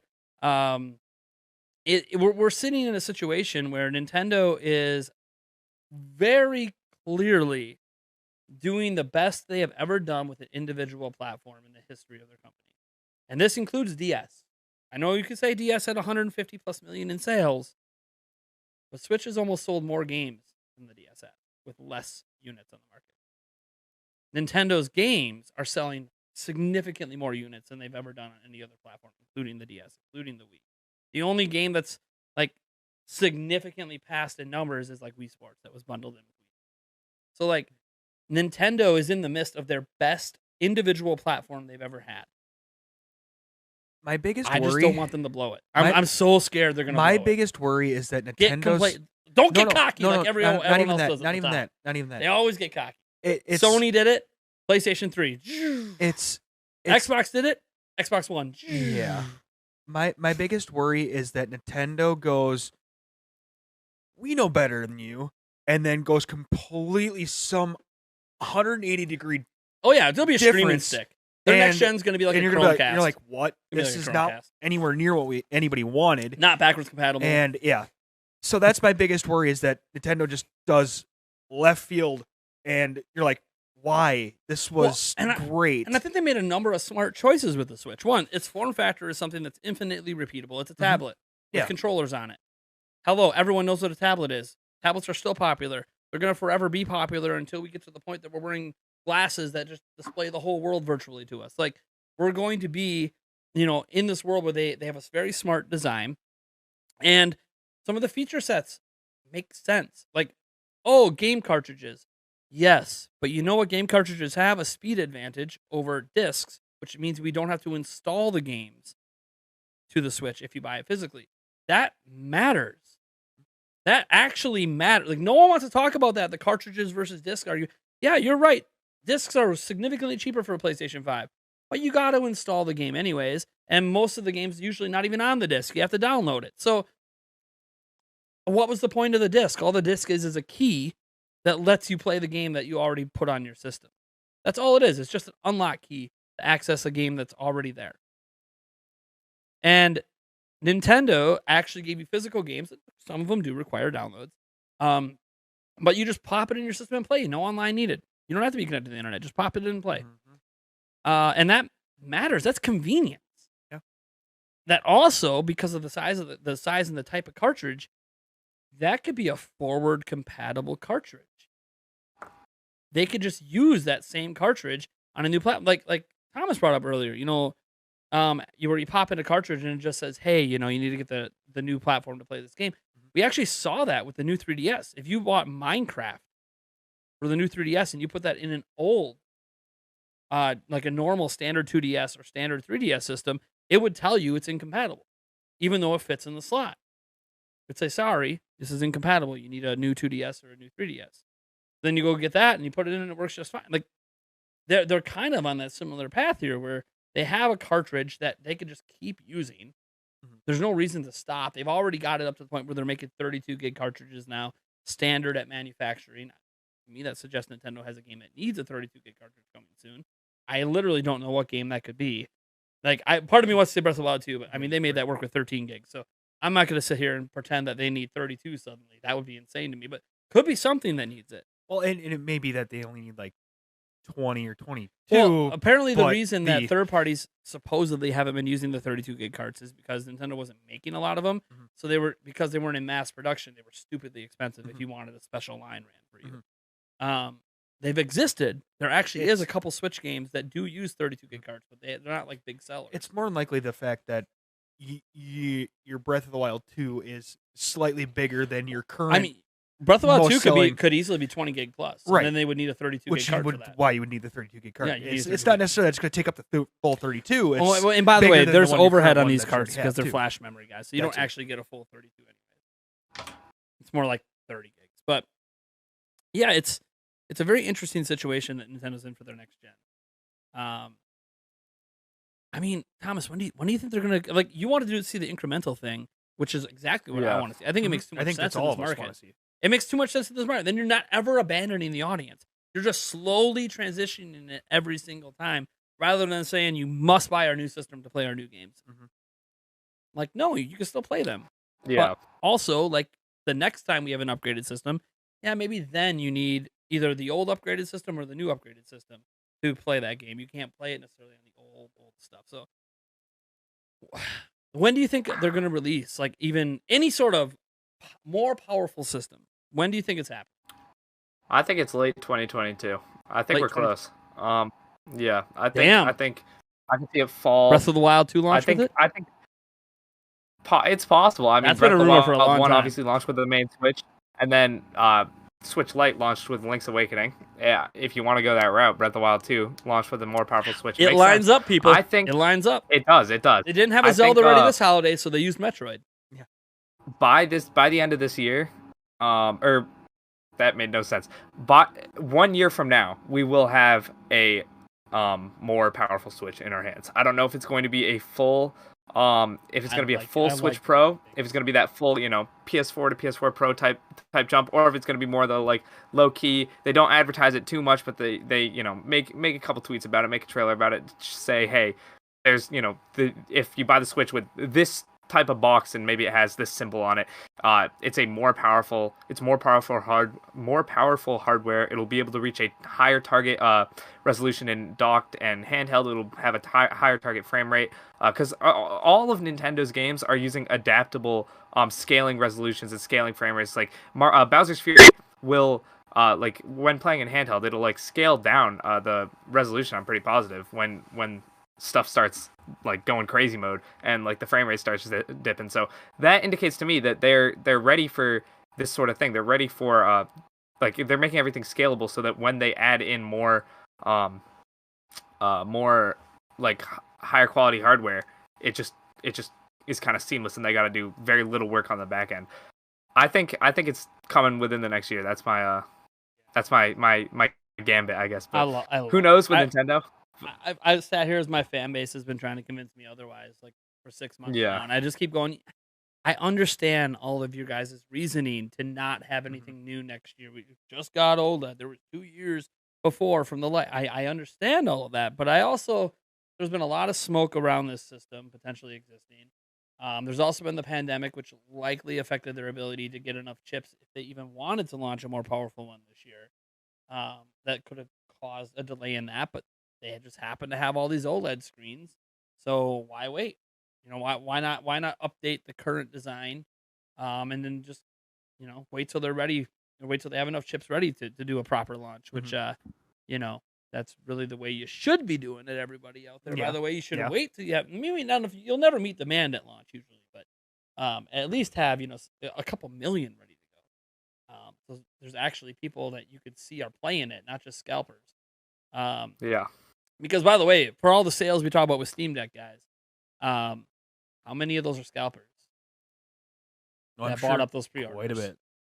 That are going to jack the price by double on eBay. Like, yeah, that's the thing. Like, they already don't have that many units for launch, and then that's not even counting scalpers. So we'll see what happens.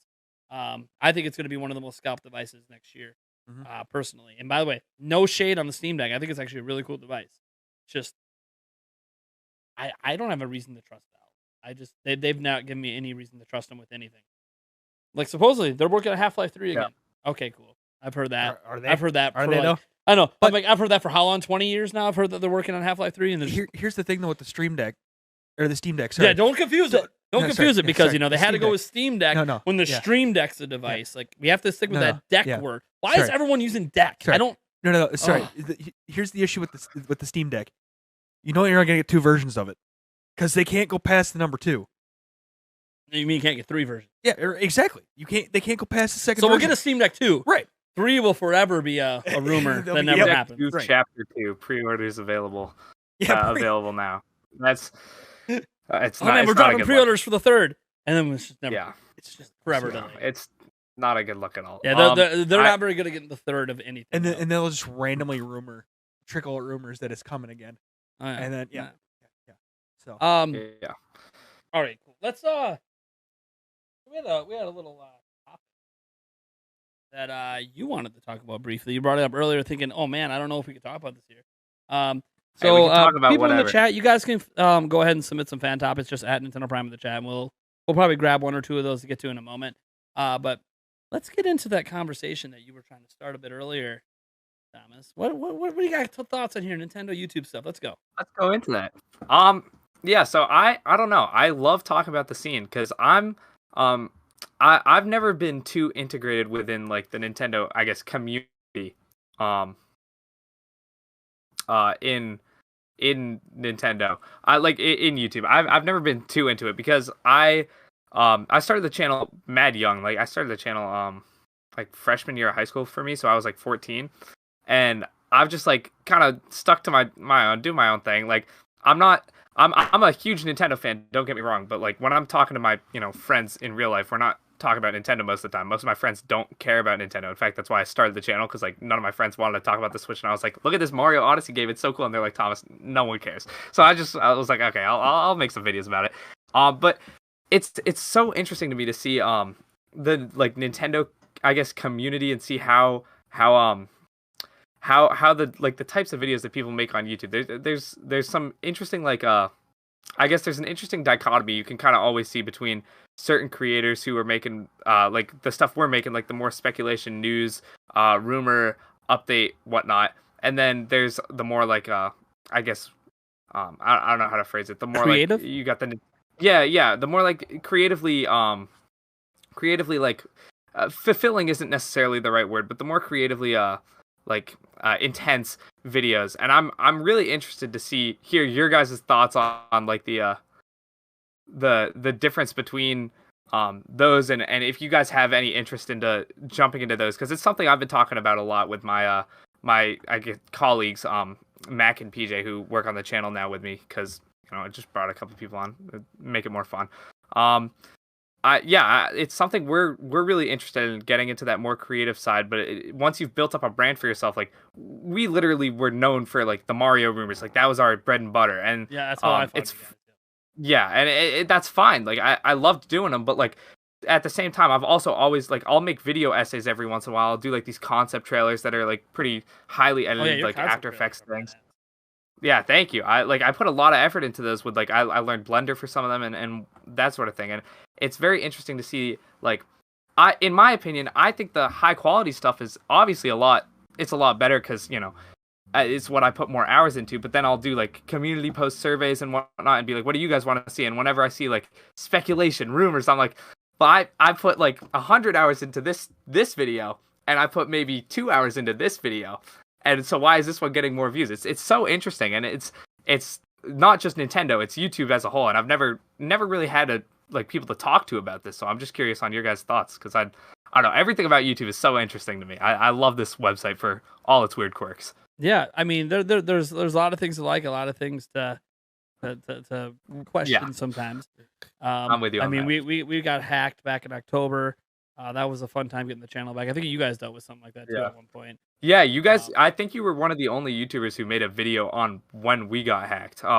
Which because I was just googling like switched off to see if like anything popped up if our channel was back, and I saw your guys' video, and I was like, oh, that feels nice. Like someone looking out for us. I've always been a big believer in supporting the YouTube community. Even though like you guys weren't anyone I had talked to at that point, it was kind of a doesn't matter. Yeah. You're the content follower that I follow. I subscribe to. I enjoy your stuff, and I don't want people to. One, it's a great way when something like that does happen to mention to my followers, hey, by the way, there's this really cool YouTube channel you should go follow.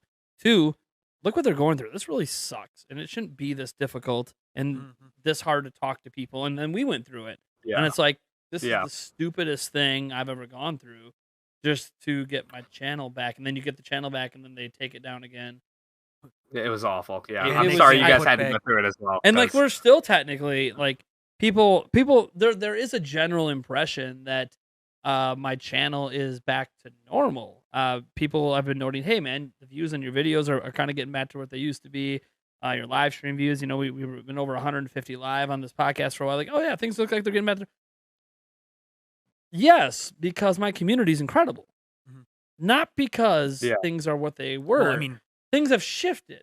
How many times does YouTube not send out notifications on anything? When I go back and look at my stats in October, and we're not talking like overall views because we had a few events in October that obviously drove a lot of views because we ended up getting a Switch OLED early, so we had a lot of views on some early access content. But so one of the was looking at the overall views, but like I kind of went, okay, let me get rid of those videos, let me eliminate those, and just look at the stats on everything else. And yeah, we usually would have like 32% of our viewership would be subscribers, and then the rest are people that discovered our content for the first time through recommendations or the homepage or whatever. And now we're like 82% of every view we have is now subscribers, which means that YouTube isn't sharing our content right now. It also explains why we were going from 3,000 sub gains in a month down to like a few hundred, because we aren't being discovered. And that happened because of the hacking. And I have no idea how long it's going to take for the algorithm to come back around and decide, okay, we're worth sharing your stuff now. But thank you to the community, by the way, because I don't know what the hell happened. Why weren't you guys watching my videos of this clip before? Like, this is insane. My viewership's roughly the same video to video compared to October, but now it's more subscribers. Where the hell were you guys in October, by the way? Seriously, it feels like I should have been getting like 10,000 views a video in October if you guys just showed up. Maybe the hacking just reminded you I exist. I don't know. Maybe that's one positive, is that everyone felt that hacking thing and were wondering, who the hell is this Shiba Inu in our subscriber thing doing this 7.5 hour crypto stream? Who the hell is this guy? Oh, it's Nintendo Prime. Hey, I haven't watched that guy's content in months. I exist. Thank you. So maybe there was a blessing in disguise there, of reawakening the core of the audience to be like, oh man, we should really go watch this stuff again. But I find the whole landscape very fascinating, because there's a lot of channels like, I mean, even just looking at my channel where I'm doing like daily stuff. There's a lot of channels like mine covering news, covering rumors, covering speculation, doing reviews, which ironically I don't really review anything. My last actual review, God, I don't even know what it was. I know I reviewed Tiny Metal on Switch way back in the day. And then I don't even remember. I mean, the audience might remember better what because I don't do reviews. It's mostly, and I emphasize this on my channel in the banner, is like I like focusing on the conversation and the discussion around things. Which is why to me the podcast is so fundamental to what we do. Which, by the way, guys, is a nice reminder for me to tell you guys to go subscribe to our podcast channel, the Nintendo Prime podcast channel.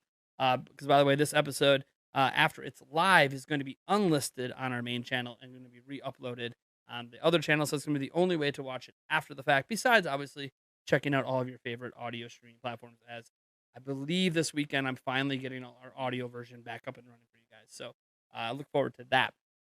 But yeah, the YouTube landscape is interesting because, like you mentioned, like you kind of pigeonholed yourselves into a certain thing, and that's obviously what the YouTube algorithm and your fan base knows you for. Like for me, I was a big Zelda guy, so if I ever do any polls where Zelda anything's an option, it destroys everything else. I did a poll like what game are you looking forward to most next year? Okay, I guess Breath of the Wild 2. Yeah, you that's should me expect and Mario a landslide. 3D World. But is it really a landslide? Like when you look at the sales compared to Splatoon 3, like I don't know that it's gonna be that big of a landslide. And yet, okay, my audience is mostly Zelda fans. Got it. Like, cool. Okay, my audience is mostly this. My audience is mostly that because that's every time I cover Zelda, my Zelda videos just do better than everything else because that's what this channel used to be called, Zelda Informer, back in the day.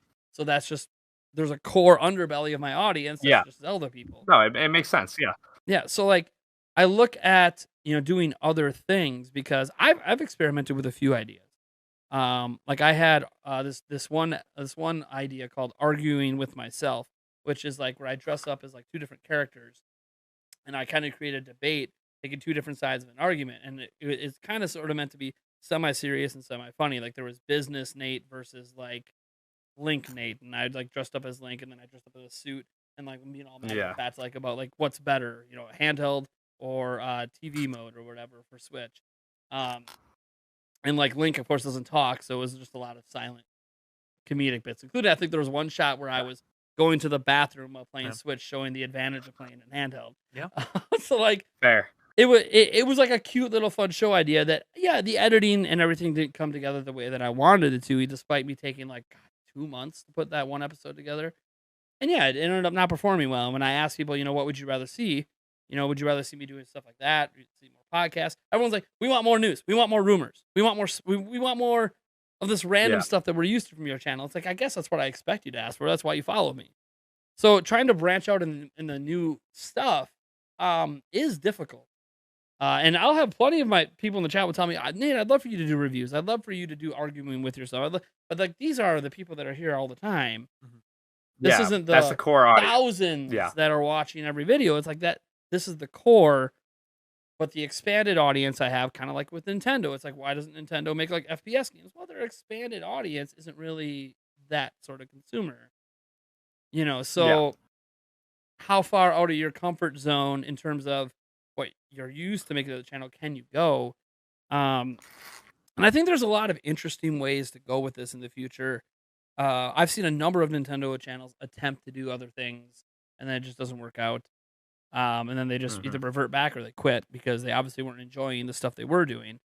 Even you guys, like your guys' content is slowed down. I think at one point you guys were going to have like each one of you was going to make a video a week, and then that kind of it's still technically going on. We've just had everyone's had some personal things. We just got kind of slammed with work and whatnot. And Mac, who's Macasaurus, is in the chat right now. He's one of the people who works on it. Him and I are both in college, and it's like finals time, and not fun stuff with that. But no, we have a plan for that, and it's so. I hate saying like it's disheartening and stuff like that because I mean it's YouTube. Like all of us are none of the people who are working on Switch Stop are over like 21, I think. So we don't need like it's not like this is life or death for us. This isn't our job. We're not relying on this. We're very much doing this for fun. But it's very disheartening to put out a video like I made a video. I made a video that I started I think Monday night and uploaded Tuesday 4 p.m. Now, obviously, I had classes Tuesday morning and whatnot, so I worked on the video for maybe 2 hours max, 2.5 hours maybe, and it's a video on the Game Awards, and I uploaded it Tuesday afternoon, and I think it's been up for like 24 hours now. Yeah, it's been up for more than that, like 30 hours probably, and it has like 10,000 views, and that's amazing. Like when I hear that number and I think about it, I'm trying to get 10,000 people. Yeah, I think of that. I'm like 10,000 people, and that's good for the channel, but back when the channel was popping, that was kind of average. Like we'd get that was what you expect. Yeah. If we didn't get, we had a general rule of thumb where if it wasn't like 10,000 views within the first 24 hours, it was kind of a flop, and then it should average out at around. We set the rate of it should average at like a third of what our total subscribers were. That was like the goal we were going for. Yeah. I mean, and even now, like you look at your last video before that did 22,000 2 weeks ago. Yeah, and it's like, well, it's at 10K like, now. In a little over a day. It could be at 20,000 by the Game Awards next week when people are more without a doubt. But the problem with that is that's a video I spent maybe 2.5 hours on. Then like I haven't recently done a big quote unquote video for Switch Shop because I've been working on another like personal channel that I'm trying to start up for like the more higher quality stuff that I want to do that's not necessarily Nintendo related, but like Mac made a awesome video. It's just different from what the channel normally like goes through. And I saw he put like literally months of work into this one video. It's the first video he uploaded on the channel, and I think it's like maybe the same. I think it's less views than the Game Awards video, despite the fact that it's been out for like half a year now. And it's just like that sort of thing is just like, it's just the worst, man. Like it sucks to see something that you really do put a lot of effort into not get received as something you kind of are like, I don't really care about it. Like I don't care about the Game Awards video. I don't. Really that's excited about it too. It's like, yeah, this is like I had so much fun making this, and it took a lot, but I really want to do more of it. I mean, it reminds me of the most fun I've had at my channel, at least recently, was when I had Switch OLED. Yeah, those were long days. It was like 8 hours a day in front of a camera, tearing things apart, discovering things, not knowing what footage was going to be used, what wasn't going to be used, digging through. I mean, digging through all the footage. Yeah, digging through all the footage, during editing, like that was the worst because you already know, okay, a majority of this footage is junk, but you didn't know what you needed. So, but still, it was a lot of fun to make those videos, and they actually did perform really well for me. But again, that relied on early access that I don't typically get. Like we were the first U.S. unboxing of Switch OLED, awesome. So of course that was going to do well on YouTube because we're the first ones. But that is like anything. Like if we're the first review of a game, that's going to perform really, really well. Like that's. Did you guys break embargo, or was there a? No, we got our hands on one that from a retailer that broke Street Day. Okay, fair. So we never got in trouble for it. Nobody did. There was a bunch of us that ended up getting one early, but fair. Which is fine. I think it would have been a bad look on Nintendo to get mad at people advertising. 100%. Which didn't make, especially if there was nothing spoiler. There was no spoilers in there. Like, oh no, I got to tell you exactly the model of the screen. That's great. Why is that a spoiler? Who cares? Yeah, unless a lot of people care apparently. But putting out. Yeah, no, I agree. I think doing that there's like is tough. Yeah, that exactly that unique style of content like that just seems to be more and more rare in the Nintendo content sphere. And do not take this as me like crapping on anyone who doesn't do unique content, because that's literally us right now. We are not doing unique content at Switched Up. Like that's just a fact. And it's not something it's not that we're like embarrassed of that or anything, but it's like when I talk to Mac and PJ, like I know that we are capable of making really good videos. Like I know that's true. And I think that it's something we're going to definitely lean towards in 2022. But it's so intriguing to me always to see, specifically I think in the Nintendo community, how the way rumors and whatnot, like I don't know if it's the generally younger fan base who I don't know what it is, but there's like rumors are rewarded at a rate that I don't see in many other communities. Like the speculation in the Nintendo community, rumors are just stupidly popular. They're rampant. Yeah, like literally, I could go at 4chan and find a billion rumors a day. Just pick out one that I like. Okay, this rumor is about. Oh, it's about a new Mario game. Let me post it. Let me tell everyone that it's probably bullshit. Doesn't matter. Yeah. Spend 10 minutes talking about it. Next thing you know, you have 50,000 views. Yeah, a lot of YouTubers, like I know for a fact, I've seen some YouTubers do this. Never once done this at Switched Up. We don't do too much rumor stuff. It's mainly just speculation on our own. But like, I've seen YouTubers literally email themselves rumors and be like, "I found this from an insider." And it's like, bro, like, what are you doing? Like, come on now. It's like whatever. Chase the bag. I'm happy for you, but that's just the sort of thing that like that's just deception. That like 100%. Like at least if I find something on 4chan, I can be like, look, here's the post on 4chan. Like I did it one time for some Mario Kart rumor, and I was like, look, it's on 4chan. Telling you right now, there are legit leaks on 4chan, but they're a dime a dozen. So, I don't really know what to think about it. I just think it's a really cool idea, and I like discussing cool ideas. So we're gonna talk about it. And then that video blew up into like 80,000, and I'm like, this is so stupid. Well, because I could do videos Mario like this Kart, every day. of course, I could literally go grab a random, really cool looking 4chan rumor and do a video like that every day and just make hand over fist money. But like, it's not as fun as it is sometimes. Like I said, I'll do it once in a while because I actually think it's a really cool idea, and I want to talk about it. It's fun. It leads to speculation only when it's fun. I don't want to do it because it'll get the most views. Like people ask me like, what are you going to do after E3, man? Because up to E3, we had all these rumors for E3. And it's like, what are you going to do then? I'm like, what do you mean? I've been doing YouTube for 4 years. What the hell do you mean? What am I going to do? And there's no more rumors for E3. You act like that's what I rely on. No. Yeah. Now, my videos are going to get less views. Absolutely. But like, I cover That's news just the way and it rolls, discussions. And we have weekly podcasts. And, like, we have, you on this week from Switch Top. Next week, we have someone on from Kind of Funny Game. Who knows what the hell we're going to have on next after that. Like, I care about the conversation around gaming. Sometimes almost more than playing games, and it feels weird saying that. I really like with you playing 100%. games. But like, I just haven't even been playing as many games. I've just been talking. Like, I enjoy that almost as much. Like, if there's not a game that I'm really excited for, I just probably won't. At this point, I just won't pick it up. I'll talk about it before it comes out. Some people frown at people when they say that too, and I just go, okay, so you Star Wars fans, or you fans of Marvel, like, are you not busy talking all the time about the MCU with your buddies or online people? That's what we're doing. And is that not enjoyable to have those conversations and debates with online people? And of course, that's exactly what we're talking about. It's fun to talk about the stuff we actually care about. Like, it's fun. And when it starts to become not fun is when we get the situation where it's like, you spend 2.5 hours on a video and it's like, yeah, okay, I don't regret making the video, but also like, this one did well, but it'd be really nice if this one that I spent months on also could at least do as well. But then it doesn't. And that's a good like, way and the thing is, fans don't realize this. There's a bit of a discouraging element. I like to always say I don't care about the views, I don't care about the money.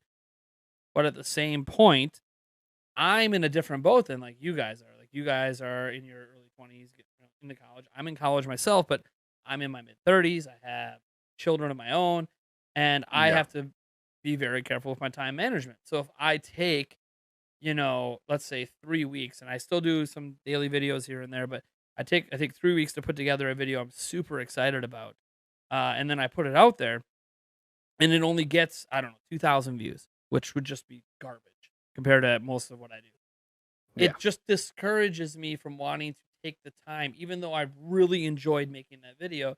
And it feels wrong of me to say that, but it is a discouraging factor because, I could spend that time doing other things, even though I really enjoy it and I want to keep making content I enjoy. It's also, but the channel is successful when I spend less time than when I spend more. That honestly doesn't make sense, but that's, I think, like, I have a goal with my channel.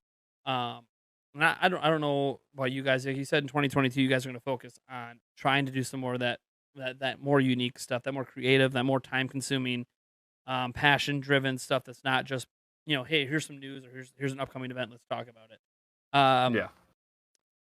And I admire that. I'm actually curious to see how well it's going to work out for you guys. Me as well. Yeah, maybe we'll rotate having some of you guys on our show as well to help talk about some of that stuff, because obviously getting more attention to it's always good too. I think there is an end goal for my channel where it hits a certain point in size. Then I'm able to spin off another channel that will focus more on the unique stuff, where I don't expect to get the same viewership, but it can grow on its own and have its own algorithm that goes with that channel to spread it out. Like you kind of think of, I mean, this is a really extreme example, but like Mr. Beast out there and all the channels he has, right? Like, he's got his main channel where he does that one thing, and he just keeps doing that one thing all the time, and that's awesome, and it's amazing. But then he expands to other things. Now he's got a gaming channel. Now he's got a reaction channel. Like, he's created individual channels that hit in the algorithm differently, and that's very smart. But most people aren't going to be able to just make 5 channels and just build them all up at the same time. Like, that's just unrealistic. And he didn't do that either. He focused on the one channel. It got to a certain stage, then he expanded. And I kind of view that with my channel. I don't know what size and viewership I'm going to have where it can be like, this is comfortable, and I can sit on that comfortability and do something more experimental and, more time consuming. It's basically what I say when my channel is at a point that I am, 1, can live off it, and 2, can live off it comfortably. And I don't know what size that is. I don't know what viewership count that's going to be at. But whenever it's there, assuming we ever get there, that's when it's like, okay, I'm going to keep this going. I already have a good flow for that. But now that I'm doing this for a living and I'm doing this comfortably, I've got more time.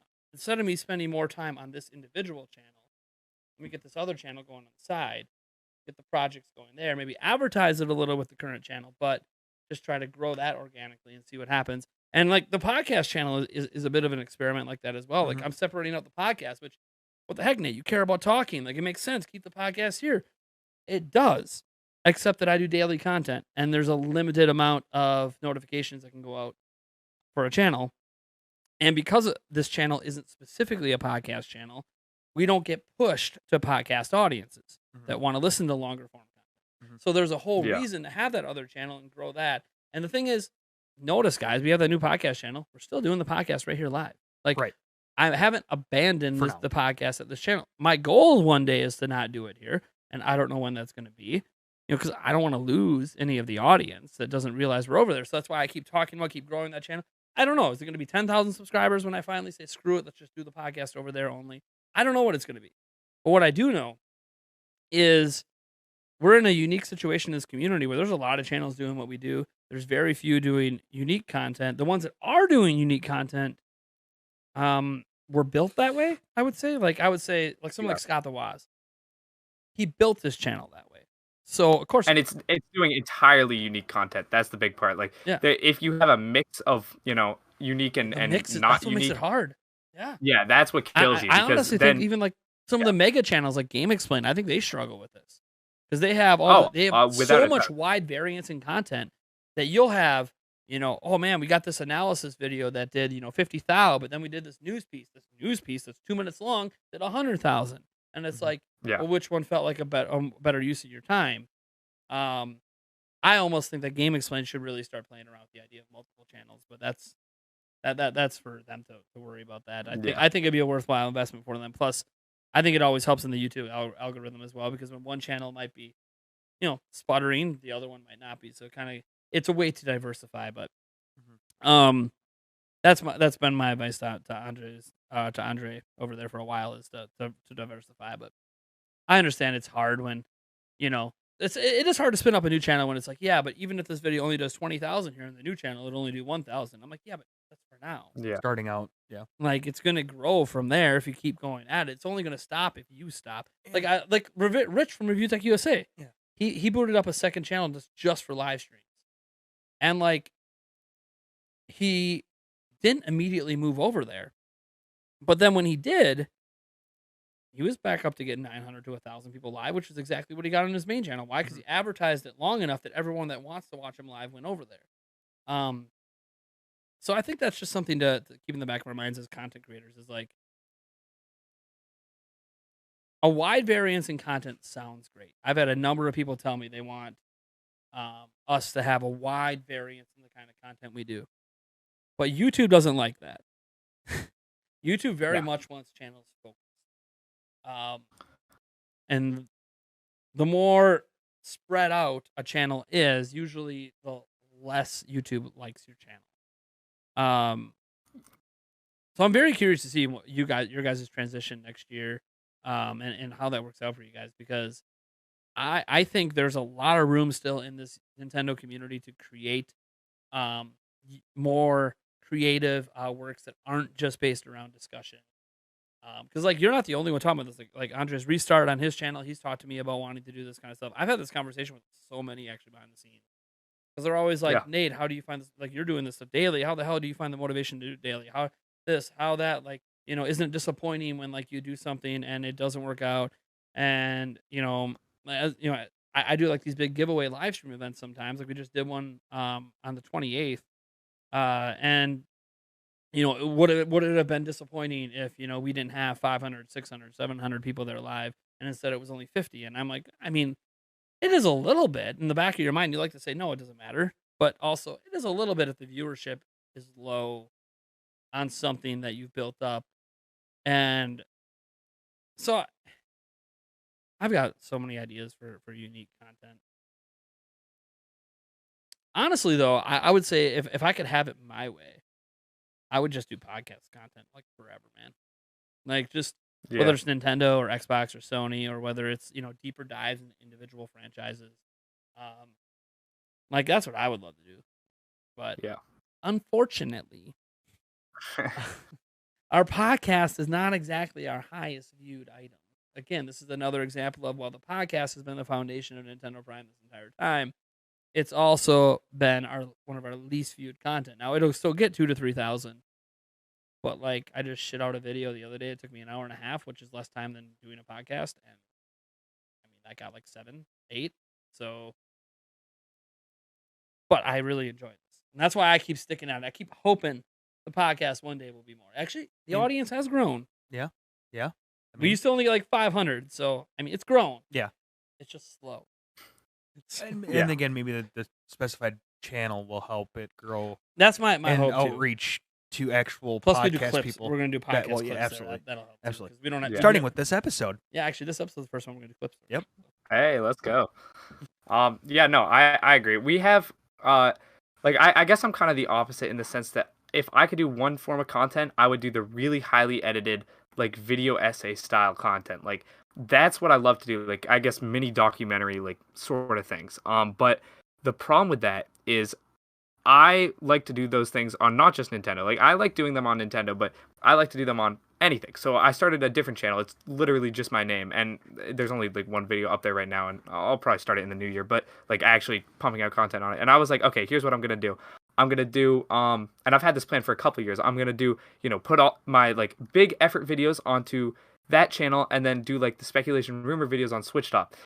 And then what happened was I was like, I should get some other people to help on Switch Up. And now I have Mac and PJ there. And the last thing I want to do is put like my minimal effort videos exclusively on Switch Up and make the high effort ones on my main channel. Because these guys can make just as good, if not better videos than me. It feels, selfish, and it would be just awful as a friend and as a colleague, I guess, to not put the same amount of effort, if not more, than what they put into the channel, because we're trying to all build each other up and that sort of thing, and like we want this thing to actually work, maybe full time eventually one day. Like we're all obviously far away from having to think about that, but that's the end goal. So now I'm in this weird like dichotomy of I want to make the high quality stuff, so I'll do some high quality stuff on Switch Shop because that's what we want to do, but I'm also in this spot where like I don't know why. The YouTube algorithm, it sucks, it's confusing, but for the most part, when it comes to like speculation stuff, I don't know why I'm on it. I can pretty much like when the channel isn't like down in the dumps, I can pretty much tell when a video is gonna blow up to like 80k and when it's gonna flop. So like I guess like I could have just daily uploaded for next 3 years and probably grown the channel. I'm pretty confident. It's pretty cocky, but I'm pretty confident I could have grown the channel with me and the two of them like daily uploading specifically rumor stuff. I'm pretty confident we could grow the channel to like probably 500,000 within the next before I graduate college. So in 3-4 years. But like that's just not what we want to do. Yeah, exactly. So it's a weird situation, and I think we're going with the more like longevity focused route, because eventually like I could daily upload till the cows come home, but yeah, I'm just gonna burn out and it's not gonna be fun. What's the point of like building a 500k channel if when you get there and now it's like now you feel like you have to do it because you can live off it and now you don't want to. Yeah, exactly. Like there's no reason for me to do that. I have if YouTube doesn't work out, I have connections with in not just video editing, but I have connections in like the video editing biz, I guess, up here in Boston. I'm in Boston, by the way. I don't know if you guys knew that, but like I have stuff I could do if YouTube doesn't work out. But this is what I love to do. It's what I've loved to do since I started high school. Even though I didn't think I'd be doing it for more than a week. So I really do want this to work out, and I'm confident and I'm hopeful because I know that we got the skills, we got the the drive. What we want to do, we can do it. It's a very odd situation, but it's super interesting. I don't know.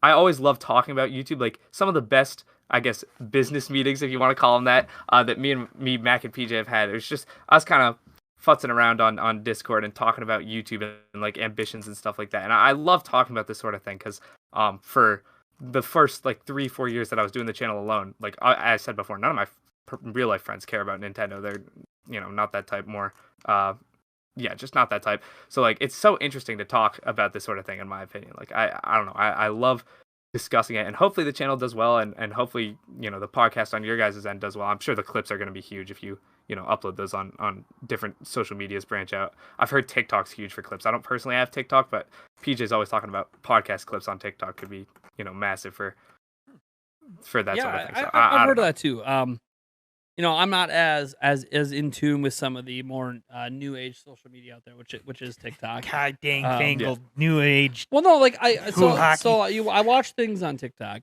and then like I'll watch some videos on like how people are making some of their TikToks, and it's really not hard what they're doing. No, it's very easy. Sometimes there's a green even screen, automate sometimes it. not. Okay, cool. I've had green screen forever. I have an actual camera, so I can make even better looking clips than you guys just doing it on your phone. Green screen. We have a green room. I have better microphone. I have better everything. I have an entire room that's a green screen technically. So like, but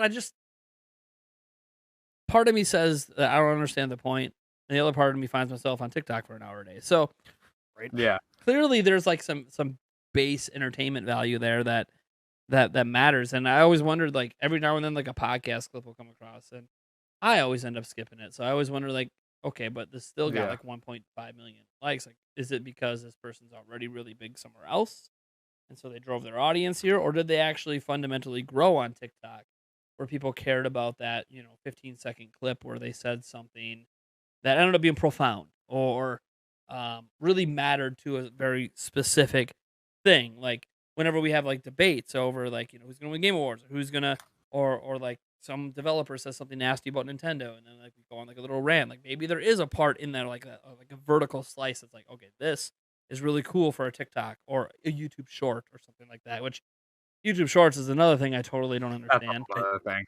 Like YouTube Shorts are basically TikToks, but the thing is, it's weird because on YouTube, like I'm a daily content creator, so it makes a lot of sense for me to take advantage of the shorts, to advertise some things. It also makes a lot, just like because there's the YouTube Shorts, and then there's also the God, what's that other thing they have that's basically the exact same thing? Stories, yeah. It's like the same thing. It's another they got short. Stories, and they're adding in clips too. Like you can take literal clips from YouTube videos. But see, stories are different. So stories don't impact your notifications. They don't impact your video uploads. They don't show as a new video on your channel. They go away after 24 hours or whatever it is. It's literally just a way to advertise. So like I could be like on my phone, hey everyone, we got a new episode of Instead of Prime podcast popping off. Then we got Thomas from Switch Stop. You guys should stop on by. It's just an advertising tool. Like you advertise it, maybe include a link to something in the little area where you're allowed to put text, and that's it. Those I understand. Those make sense. Those are complimentary. But then they brought shorts. And it's like the shorts are just TikToks. But if I make shorts that stick around and don't get deleted, fine. They cloud up your upload. But it clouds up the channel because they count as uploads and they show as like individual video. So I have like this video upload of a short from a phone angle next to my better content, and it's like, this makes no sense. This looks stupid. This eats up notifications. The only way is to have a dedicated shorts channel. But who the hell wants to do a dedicated shorts channel when you're already a YouTuber? Like, that doesn't make any sense to me. But then if you don't, that's the new thing. So their algorithm is favoring shorts. But it's like, then what do I do? Just make nothing but shorts? Oh, by the way, guys, I just saw this new piece of news. Blah, blah, blah. Guys, you know how easy it would be for me to just do quick 15-second shorts on news and just call it a day? And they might even do phenomenal on I don't know. You like to ramble. I can do 15-second news. 15-second news ain't a problem. You basically just read the headline and read the quote. Oh, for sure. And say, damn, join our deeper discussion on our podcast later. Okay. I mean, great. And maybe that's what I'm doing wrong. Maybe the algorithm's now favoring shorts. So my content's already antiquated. According to YouTube or something. I don't know. Long form content that used to be what YouTube loved. Now it's like, no. Now we want you to do short, viral TikToks. Yeah, I don't know. It's weird. It's weird, and I loved having this conversation. It was a good because I'm always down to talk about Nintendo, obviously, but YouTube. I love talking Nintendo YouTube stuff in general. Yeah, honestly, it's so interesting. I have a few conversations behind the scenes with people, but most people just don't want to talk about it. I don't understand that. It's weird too. Like, I'm not gonna say anything negative about this person, but like I've tried to have conversations with Player Essence about it before, and all he basically says is, "I just don't care. I just don't care. I just don't care." And it's like, okay, and that's fine that you don't care. Like that's fine. And he's probably at a point in his channel. I know he does do his channel for a living. He's got 500 plus members and gets a ton of support on his live streams. His live streams are just huge for him, and he makes a ton of money on his lives. So he's at a point that he just doesn't care about growing the channel or doing it. He's just going to do whatever the hell he wants and doesn't care about the viewership or the growth. And I respect that. But also, I think that it misses the boat on having a more fundamental conversation on how to best leverage YouTube to make more of the content you want to make, because there is a way, because we see other YouTubers pull it off. Yeah. And if he's 100% happy, so be it. Like, that's awesome, and that's it. him, He's 100% happy, and there's nothing wrong. More power to him that he doesn't care. That's awesome. But like every time I try talking to people about it, there's some people are just, it's a happy accident. Okay, that's fine. I can believe it's a happy accident. That happens. Some people luck into success. I mean, it doesn't mean their videos aren't good, but it just means that they never thought they were going to be a big deal, and just the kind of videos they want to make worked out. I would say Beat 'em Ups is probably one of those people that no idea that he was going to be a million subs 3 years ago. No clue. He just was making content he enjoyed with his now wife, and it just ended up working out. So, and I'm really jealous of those kind of people that could make like a video like once a week and get like 500,000 views and just chill the rest of the week while they just spend 8 hours making a video. Like, people, because like, this isn't any shade on Beat 'em Ups, but it's kind of like, you guys realize he doesn't actually spend a lot of time making his videos, right? Like, he has an editor that does all the fancy work, and then he does about something like 4 hours of shooting per week, which is nothing. The rest of the time he just plays games, or he live streams on Twitch playing games and talking to people. He has a podcast he does with somebody else on the side, and none of that's where he makes all his money. But it's kind of like, yeah, he kind of lucked into that success of, I could just do a video a week and call it good, and my editor will make it all look fancy. I just come up with a little script and I do my recording session, and all the magic just happens. And this, by the way, this isn't me throwing shade at him. I'm happy that he's able to do that. And he gets frustrated. He's mentioned that like he doesn't understand how he can make like he'll do like a top 10 video on like, top 10 of the cheapest eShop games that are actually good or whatever. Like, he'll do a video like that and it'll just explode.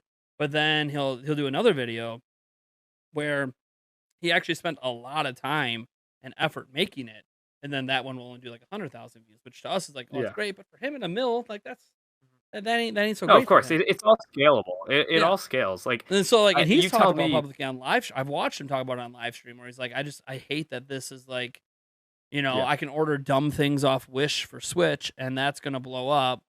But like, if a video I actually care about doesn't do shit, and it's like, we all deal with it. It doesn't matter how big your channel is. 100%. Exactly. Like, I'm very much against the idea that there's obviously a factor of luck on YouTube, but I think it's very much so. Everything happens, especially on YouTube where it's so algorithm based. Almost everything happens for a reason. I think it's very much so you can quantify this amount of success you're having based on how well you it's 100% not how good your content is makes you better. It's how good your content is for like making YouTube videos. Like, there's a difference between making the best video you can make and making the best YouTube video you can make. And that's one of the lessons that I think has been the hardest for me personally to learn, because I'll make a video and I'm like, oh my god, this is the greatest video ever. And it's like, okay, well, I didn't, did it have a flashy intro? No. Did it retain retention for the first 30%? No, it did not. It was a long, antiquated intro that then cut into a edited montage where then I got into my thesis statement. Like, there's no way that type of video is going to do well, despite the fact that video quality wise, I enjoy it. So it's all very much like, if you understand the YouTube algorithm, you can make whatever you want, and it might not do well, but you can definitely make a video with the mindset of, okay, I'm going to make this video and it's going to do well on YouTube. And if you understand the algorithm enough, I think eventually you will be able to do that. That's just there's a lot of things. Like, a big thing with the algorithm, and this is something that I think all of us know but don't always know how to take advantage of, is the best thing to always do when you want to get noticed. Like, if anyone's out there thinking about becoming a YouTuber and you want to get an audience right away, and first thing, obviously, make content you care about, that you want to make, and try to make the best content you can. You don't have to have fancy equipment. You could do a lot of things with just your phone if you know what you're doing. Like, you can make some pretty good stuff. For those who don't know, like, Josh Thomas, who was the BitBlock for a long time, like, every video he made was recorded with his phone. And he got 300,000 subscribers. Like, you can do a lot if you know what you're doing, especially if you decide to really watch some tutorials and learn how to edit videos. Because editing is where you can make a lot of what might be a crappy recording turn into something worth watching. Yeah. But I look at it as, and like even just look at like something like obviously Mr. Beast is really huge already, but he knew by making a video on Squid Games was going to be the best performing video he's made in years. He knew it because Squid Games was huge. Yeah. He knew it. Like, he spent 3.5 million. Yeah, because he knew it was going to blow up. It wasn't like a 3.5 million. He didn't think he was going to make back. He knew. He knew because he knew how to take advantage of a trend. And I think, like this is a happy accident for some people, like you guys, like Switch Stop or like Switch Force. All the channels with Switch in the name. All of them seem to have over 100,000 subscribers. And I think it's because without realizing it, some of them maybe did realize it. It kind of took advantage of a trend of Switch with the name. Switch is going to be a hotly search term. It still is. If you have Switch in your channel name, you're highly likely to pop up in those search results and get discovered, so you're able to grow a lot quicker. This isn't saying that you guys don't put out excellent content. Of course you do, but no, it's one of those. Yeah. It's one of those that, like, realizing it or not, it kind of takes advantage. Like my channel being called Nintendo Prime, if I would have changed its name to Switch Prime 4 years ago, I probably would be like 500,000 by now. But I don't take advantage of the algorithm that way. And there are, channel names are one thing, of course, because obviously I looked at channel names. You gotta be careful. Like you guys didn't think about it when you made Switch Stop, but it's like, yeah, but they're not going to use the term Switch forever. So it's going to be really hard to change branding one day if you decide to change branding. And we're aware. You have to, by the way. It doesn't mean you ever have to. Sometimes your brand can just outlive the platform. The Switch may eventually stop. So it's kind of like what we're using Deathmatch right now for Brian's Tech Tips, and it's like, but how often do they even do Tech Tips anymore? Right. They don't. They outgrew the original branding of their channel and to do a whole bunch of other content. And that could be what happens for you guys. You outgrow the original branding, and it ends up, that's just your brand. Now Switch Shop's just you. No one thinks of Nintendo specifically, that the Switch platform anymore, when they think of Switch Shop one day. So that might not matter. But I also think that a lot of it is like, so say you have a piece of content that you're really proud of, and the problem is it takes a lot of time, right? It can take months to put together. What sucks about that content is the best way to get noticed is to take advantage of a trend at the time. But the trend that might have happened at the beginning might not matter 2 months from now when you actually bring it out. And so like it's really, really tough. Like one thing I'm trying to pay attention to are some of the, like, one reason I go on TikTok. Well, TikTok's really good at finding out what's viral right now. Like what's the current viral trend out there? And is there a way I could take this viral challenge or viral whatever and turn it into an interesting YouTube thing that I can get out in a timely manner? And for the most part, guys, you haven't seen a video of me doing that yet, have you? So it's not exactly just easy to decide to turn it into a full-blown YouTube affair.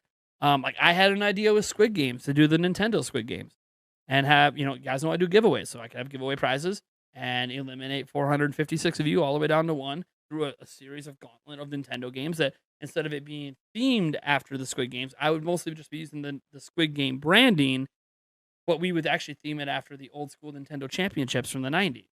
I have a huge idea for that. You know how hard it is to put that together, organize it, make it all work. It's all on the internet. I don't have people in person, so then I got to find a way to make that entertaining as well, and which is fine. I can get us all in voice chat, and there's ways to make it, but it became such a long one. I literally have like a 5-page document on my computer trying to plan this out. And then I realized this is going to take me 6 months. And this won't matter in 6 months anymore. So, and let's say the grand prize is a Switch OLED. Might not seem like a big deal in 6 months. Yeah. So it's like, even if you're like, oh, they're all competing for this, it's like, well, they're making some crazy cash prize. Okay, but then I gotta dedicate thousands of dollars to something that might not be relevant in 6 months. So like Mr. Beast, he put his thing together in 11 weeks. He has a whole team and other people he can hire and money to spend. He has advantages now that we don't. So, and by the way, Mr. Beast wasn't always that way. He got big counting to 100,000 on live stream. Like it was insane. The things that he did that I'm just not willing to do. I can imagine like, oh man, Doug Bowser became president of Nintendo. All right, so for this next live stream, every day that Doug Bowser has been president of Nintendo, I have to say his name for every day that he's been. Oh, God. Do a push-up. Do a push up for every time. Lord. Like yeah, and that'd be cool, but that's not trying to like. I think people approach YouTube. Sometimes the dumber the content, the more views it Well, gets. And it's kind of like he said, like he can get his channel to 500,000. He knows it. Yeah. It's like not even a question. He knows. Yeah, he's it's in no longer a tune with number. He's in tune with what works on his channel, and the minimal effort it would take to make a lot of that stuff, and he can make his channel blow up. And he knows it.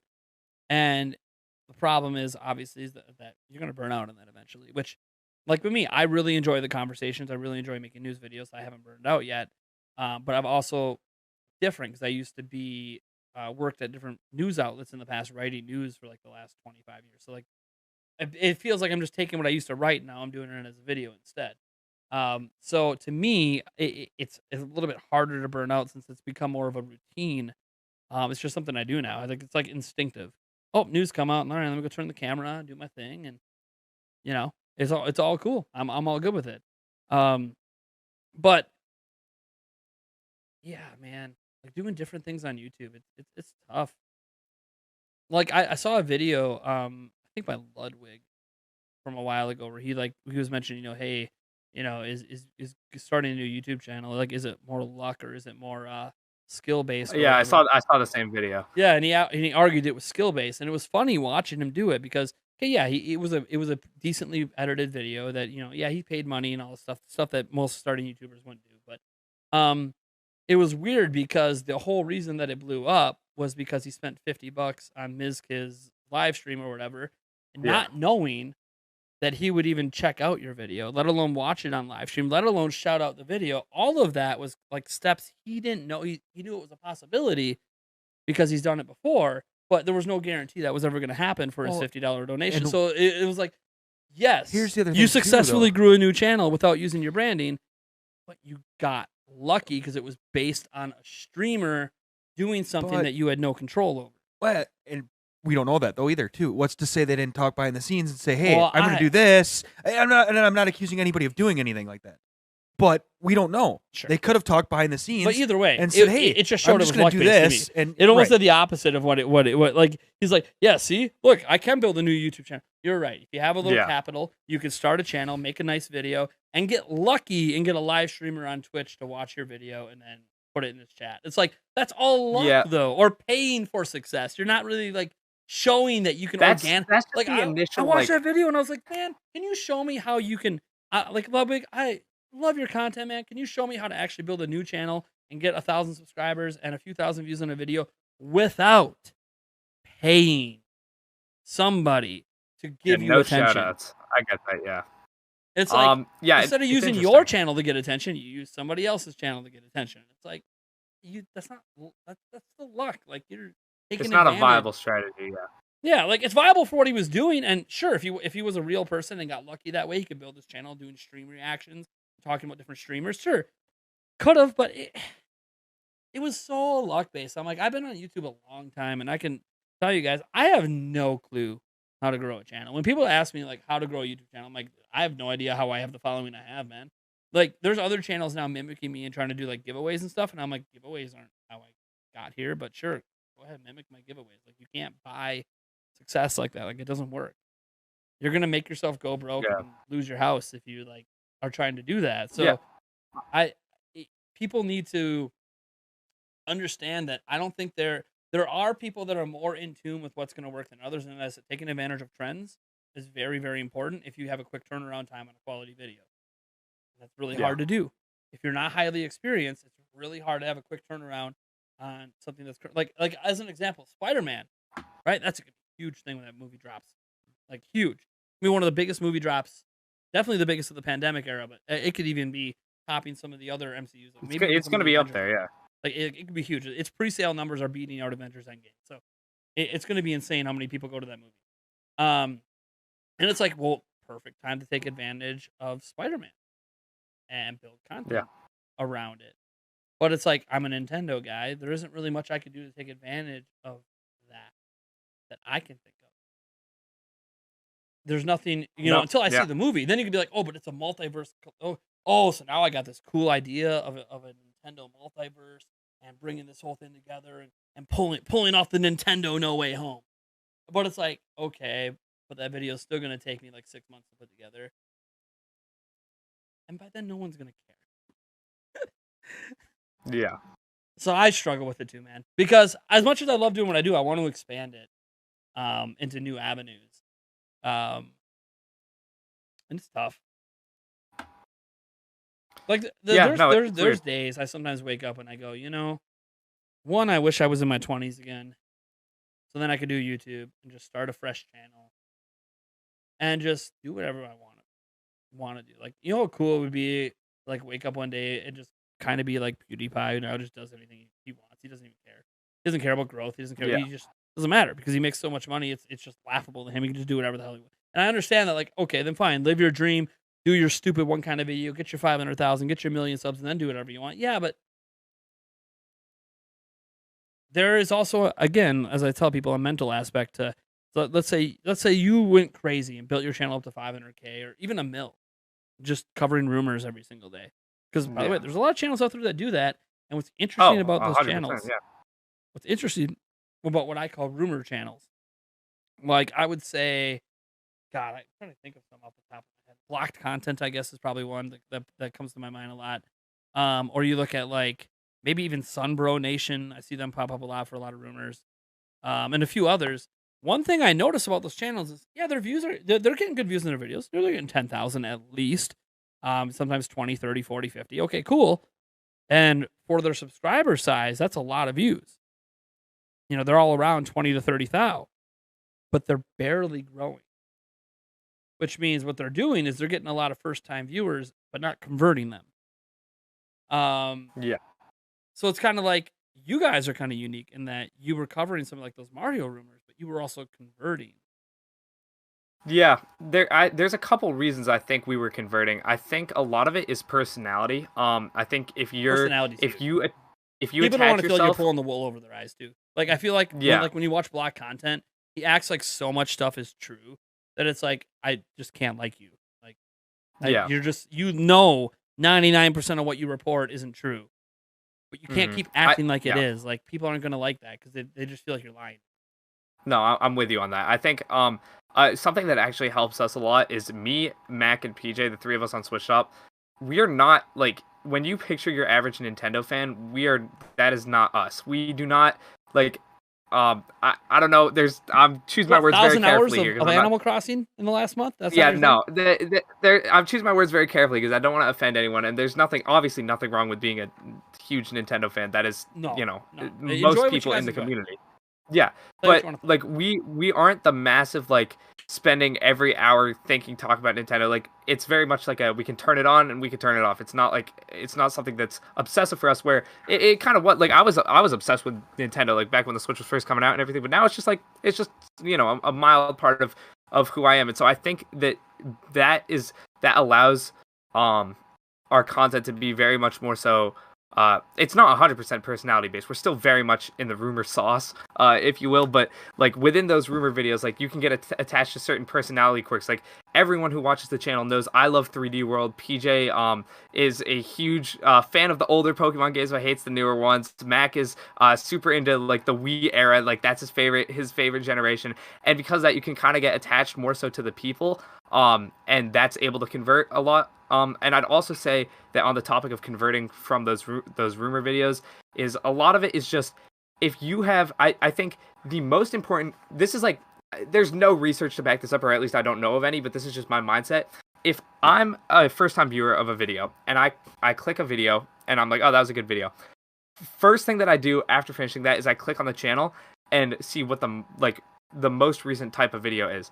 And in that, like, in the 4 videos it shows you on the upload thing, I want to see, like, if I'm a new viewer trying to see, is this a channel I want to see consistency, but also not the same thing over and over again. A lot of those rumor channels that you mentioned before, and I won't mention now, so no, not trying to start any beef. By the way, no shade to channels doing everyone, that. Like, I know I kind of threw a little shade there at blocked content, but I mean, honestly, it's just making the content he wants to make. I respect the hustle. Yeah. But I think a big thing for viewers is they want to see obviously consistency. If I'm uploading, Nintendo content, then as you said, Spider-Man content, then I'm doing a lifestyle vlog. No, most people are not going to subscribe to that if they, obviously came for the Nintendo stuff. But in the same time, a lot of people will click on those more speculation channels and see, okay, this is literally the same video, same exact thumbnail style, same exact everything over and over and over again. I just watched this video. Why do I want to get another one every single day? Like, as long as you have different ideas, you're coming back with unique ideas, but obviously there's still that common thread, common theme connecting them all. That is how I think you convert viewers into subscribers. The one problem with that being that we've done that for so long based on with the common thread being speculation, rumors, all that stuff, that now that we're trying to branch into like more higher quality stuff, it kind of works a little bit against us. But that would be my advice to anyone trying to do that specific thing. I would say it's consistent variety, which someone said in the chat, which is funny, but yeah, there it is. No, I hear you on that. I mean, I always tell people that the number one thing with YouTube is be consistent with whatever. But like there is something to be said that like if you watch a rumor video and you thought it was cool, like I said, like the first time I discovered some of these other guys, I watch one and then I go and watch some of the others, and it turns it sort of into a dime a dozen, where it just feels like they all blend together and it's all the same content, which some people are gonna love and some people won't. Like, consistent variety, I think, is important. And that's one reason why, like, on my channel, right, I have my news videos, but you don't necessarily know what you're always going to get. It might be a news video that's got 8 stories packed into it and has some really super ultra fancy editing. It might be a news video where I'm standing up and walking around and there's just one topic and we're just having a nice casual conversation about that one topic. There'll be other videos like the podcast here. There'll be live stream giveaway events, or there'll be like on Tuesdays. We do game streams now every Tuesday, and it's kind of like I like to create a little variety in what people see at the channel. That way, they think that there is. I don't ever expect all of my content to be for every subscriber. Like, there's going to be plenty of people subscribed to my channel that got no interest in watching a podcast, and that's fine. And there's going to be a lot of people that, I mean, you'll probably, if I ask the chat, hey chat, like how much do you guys like my live streams compared to my normal content? Like, right, my live streams are pretty badass. We use the voice changer, we dance, we have fun, we do some shots. It's a good time, right, guys? Like, but that's completely different than like my normal standard uploaded content. So yeah, I think there is something to be said for some consistent variety, and trying to do right by that. Like Eric, you're sort of on like the outside here a little bit, because you do some stuff on my channel. Mm-hmm. We got the podcast, we got the Game Awards coming up, Mm-hmm. but like you're more of a consumer. Mm-hmm. Like you're not here editing my videos. I mean, you did help get the podcast channel set up and everything, but that was just taking already content we had and just uploading it. Yeah. Taking advantage of your fiber connection at work, you bastard. Right. Lucky. Eh. I mean, I wish I had it at home. Yeah. It'd be more lucky if you had it at home, sort of, than in a for work sure. situation. So, like, what are your thoughts on this? Is like someone who just consumes content. Like, what are you more likely to subscribe to? Do you want variety? Do you want, like, I know that you review tech, so I just want to subscribe to the channel, just reviews tech and does nothing else, or do you want the variety? I don't know. It's the one, obviously the channel that I actually watch the most right now is Game Grumps. I think you've watched him for a long time. I have. It's a long time. It's great to just kind of have on the background of work. They're hilarious. They seem like great people. And it's just something that I can have on, listen to, laugh every once in a while at the stupidity of some of the shit that they say. Especially Ego Raptor. Yeah. He does a lot of dumb things. Hey, it's funny though. But they're funny as hell. It's funny though. And so, that's kind of like content that I like. Something I can laugh at, something that I can just put on the background. If I need to take my focus off of something for a little bit, I can sit and watch it. But at the same time, I can just sit and listen to it and laugh a little bit. I think there's a key thing in there, though. And Thomas brought this up as well. I think there's a lot to be said about personality that people put into their videos. Mm-hmm. Because, like, why can there be so many Nintendo channels doing well that talk about the same stuff? because each of them has different personalities and different approaches to how they do it, right? Like the way that Switch Stop and Thomas and God, sorry, I'm forgetting the name of the other people on your channel. Wasn't one of them Mark and the other one? God, I'm butchering it. Who are the other two people on your channel? Mac and PJ. Sorry, Mac I and was PJ. lost for a second. That's what I knew it was an M. Yeah, no, you're so all like, good. It's like I think people fall in love with certain personalities. Like some people think like Switch Force, as an example, is no longer as good as it once was because it doesn't have Gabe doing content there anymore. Because they liked his personality and how he contrasted with Zach. And I think there's a lot of people follow channels for the personality, sometimes more than even the news. Like they'll, like I can't even tell you, like, even in the comments of my videos, like, hey, it's cool, it's another Nintendo Prime upload. Like, even though I know there's probably nothing in that video of interest to that individual person, they don't really care. They just like to hear me talk. They like to hear my thoughts on things. They like to see if am I gonna go crazy over here? Am I gonna do something like strange? Is there gonna be a weird explosion? I'm kind of one of those. It's all over the place. Slapstick, stupid comedy type. Like you mentioned, like too. Why do you watch Game Grumps? Well, one, you can ignore it most of the time because it's just nice to have background noise. But then when you're not ignoring it, it's because there was something entertaining that happened, and it's usually related to the personalities of the people there. And I think that conversion rates, like one reason I ended up subscribing to Switch Stop, even though you guys were doing content that I covering Mario stuff. Like there was a lot of channels. I was covering Mario stuff. So why do I need to cover channels or subscribe to channels that are doing the same thing I'm doing? Like what the hell? You're my competition. Come on, man. Yeah. Supposed to burn you down. Right. Subscribe to me, not him. But like, put up the dukes. But it was because I just watched it and I'm like, you know what? I really like what these people have to say. Like I could hear the passion come through about Mario. Yeah, maybe this stuff isn't true. Doesn't matter. They're not. I never felt lied to. There wasn't like a this is going to happen for sure thing. There was a I want this to happen, or I hope that this happens, or I think there's a good chance. But it was always in the preface of these are what I feel, what I think, my opinion. It wasn't this is happening. Click, please. It wasn't like in your face about it. And I really liked the personality behind the videos, and I was like, man, this is really cool. And a lot of that was you personally from the ones that I watched. And then when you guys got hacked, that's when I discovered your other channel that had more like the podcasty kind of content. Oh that's yeah, the podcast that's when I heard the other people on the channel talking, and I was like, dude, why isn't this game explained? These people are amazing. Like this is insane. Their personalities and the things they have to say. And I could like all of a sudden there's every now and then the super unique video that pops up, like you said, like God, one of your videos, I think it was like because I think it's probably the Nintendo Direct or something like that. Yeah, there was like a Nintendo Direct, and then there was also the I think you made one with like a Switch Pro concept trailer or something like that. Oh yeah, there were a couple of those. We did also there was like a choose your own Nintendo Direct where like you would click on the end cards of the video, and there was a Switch Pro one in that, I think. Yeah. And there was a Switch Pro one a bit before and that, I found that content to just be awesome. And I'm like, man, look at this. So they have this other stuff, but then their personality really fits with what they're making here. And this is incredible. Like, you guys deserve way more success than you guys have, which again, you said, I mean, like you said, what's the one thing that you're not presently doing? You're not presently being consistent, trying to do daily or even 4 or 5 uploads a week, and just keep hitting on that algorithm and keep growing. And you can do it. Heck, you probably even know with your current crazy school schedule, I could fit in a couple hours, every other day and slap a video out. If I really, really want to give up some social life or some whatever, and be successful at it, and then regret it as you're like turn 25 and you realize you pissed away your younger years. You could have been with friends making. Hey man, we'll see how it goes. Hey.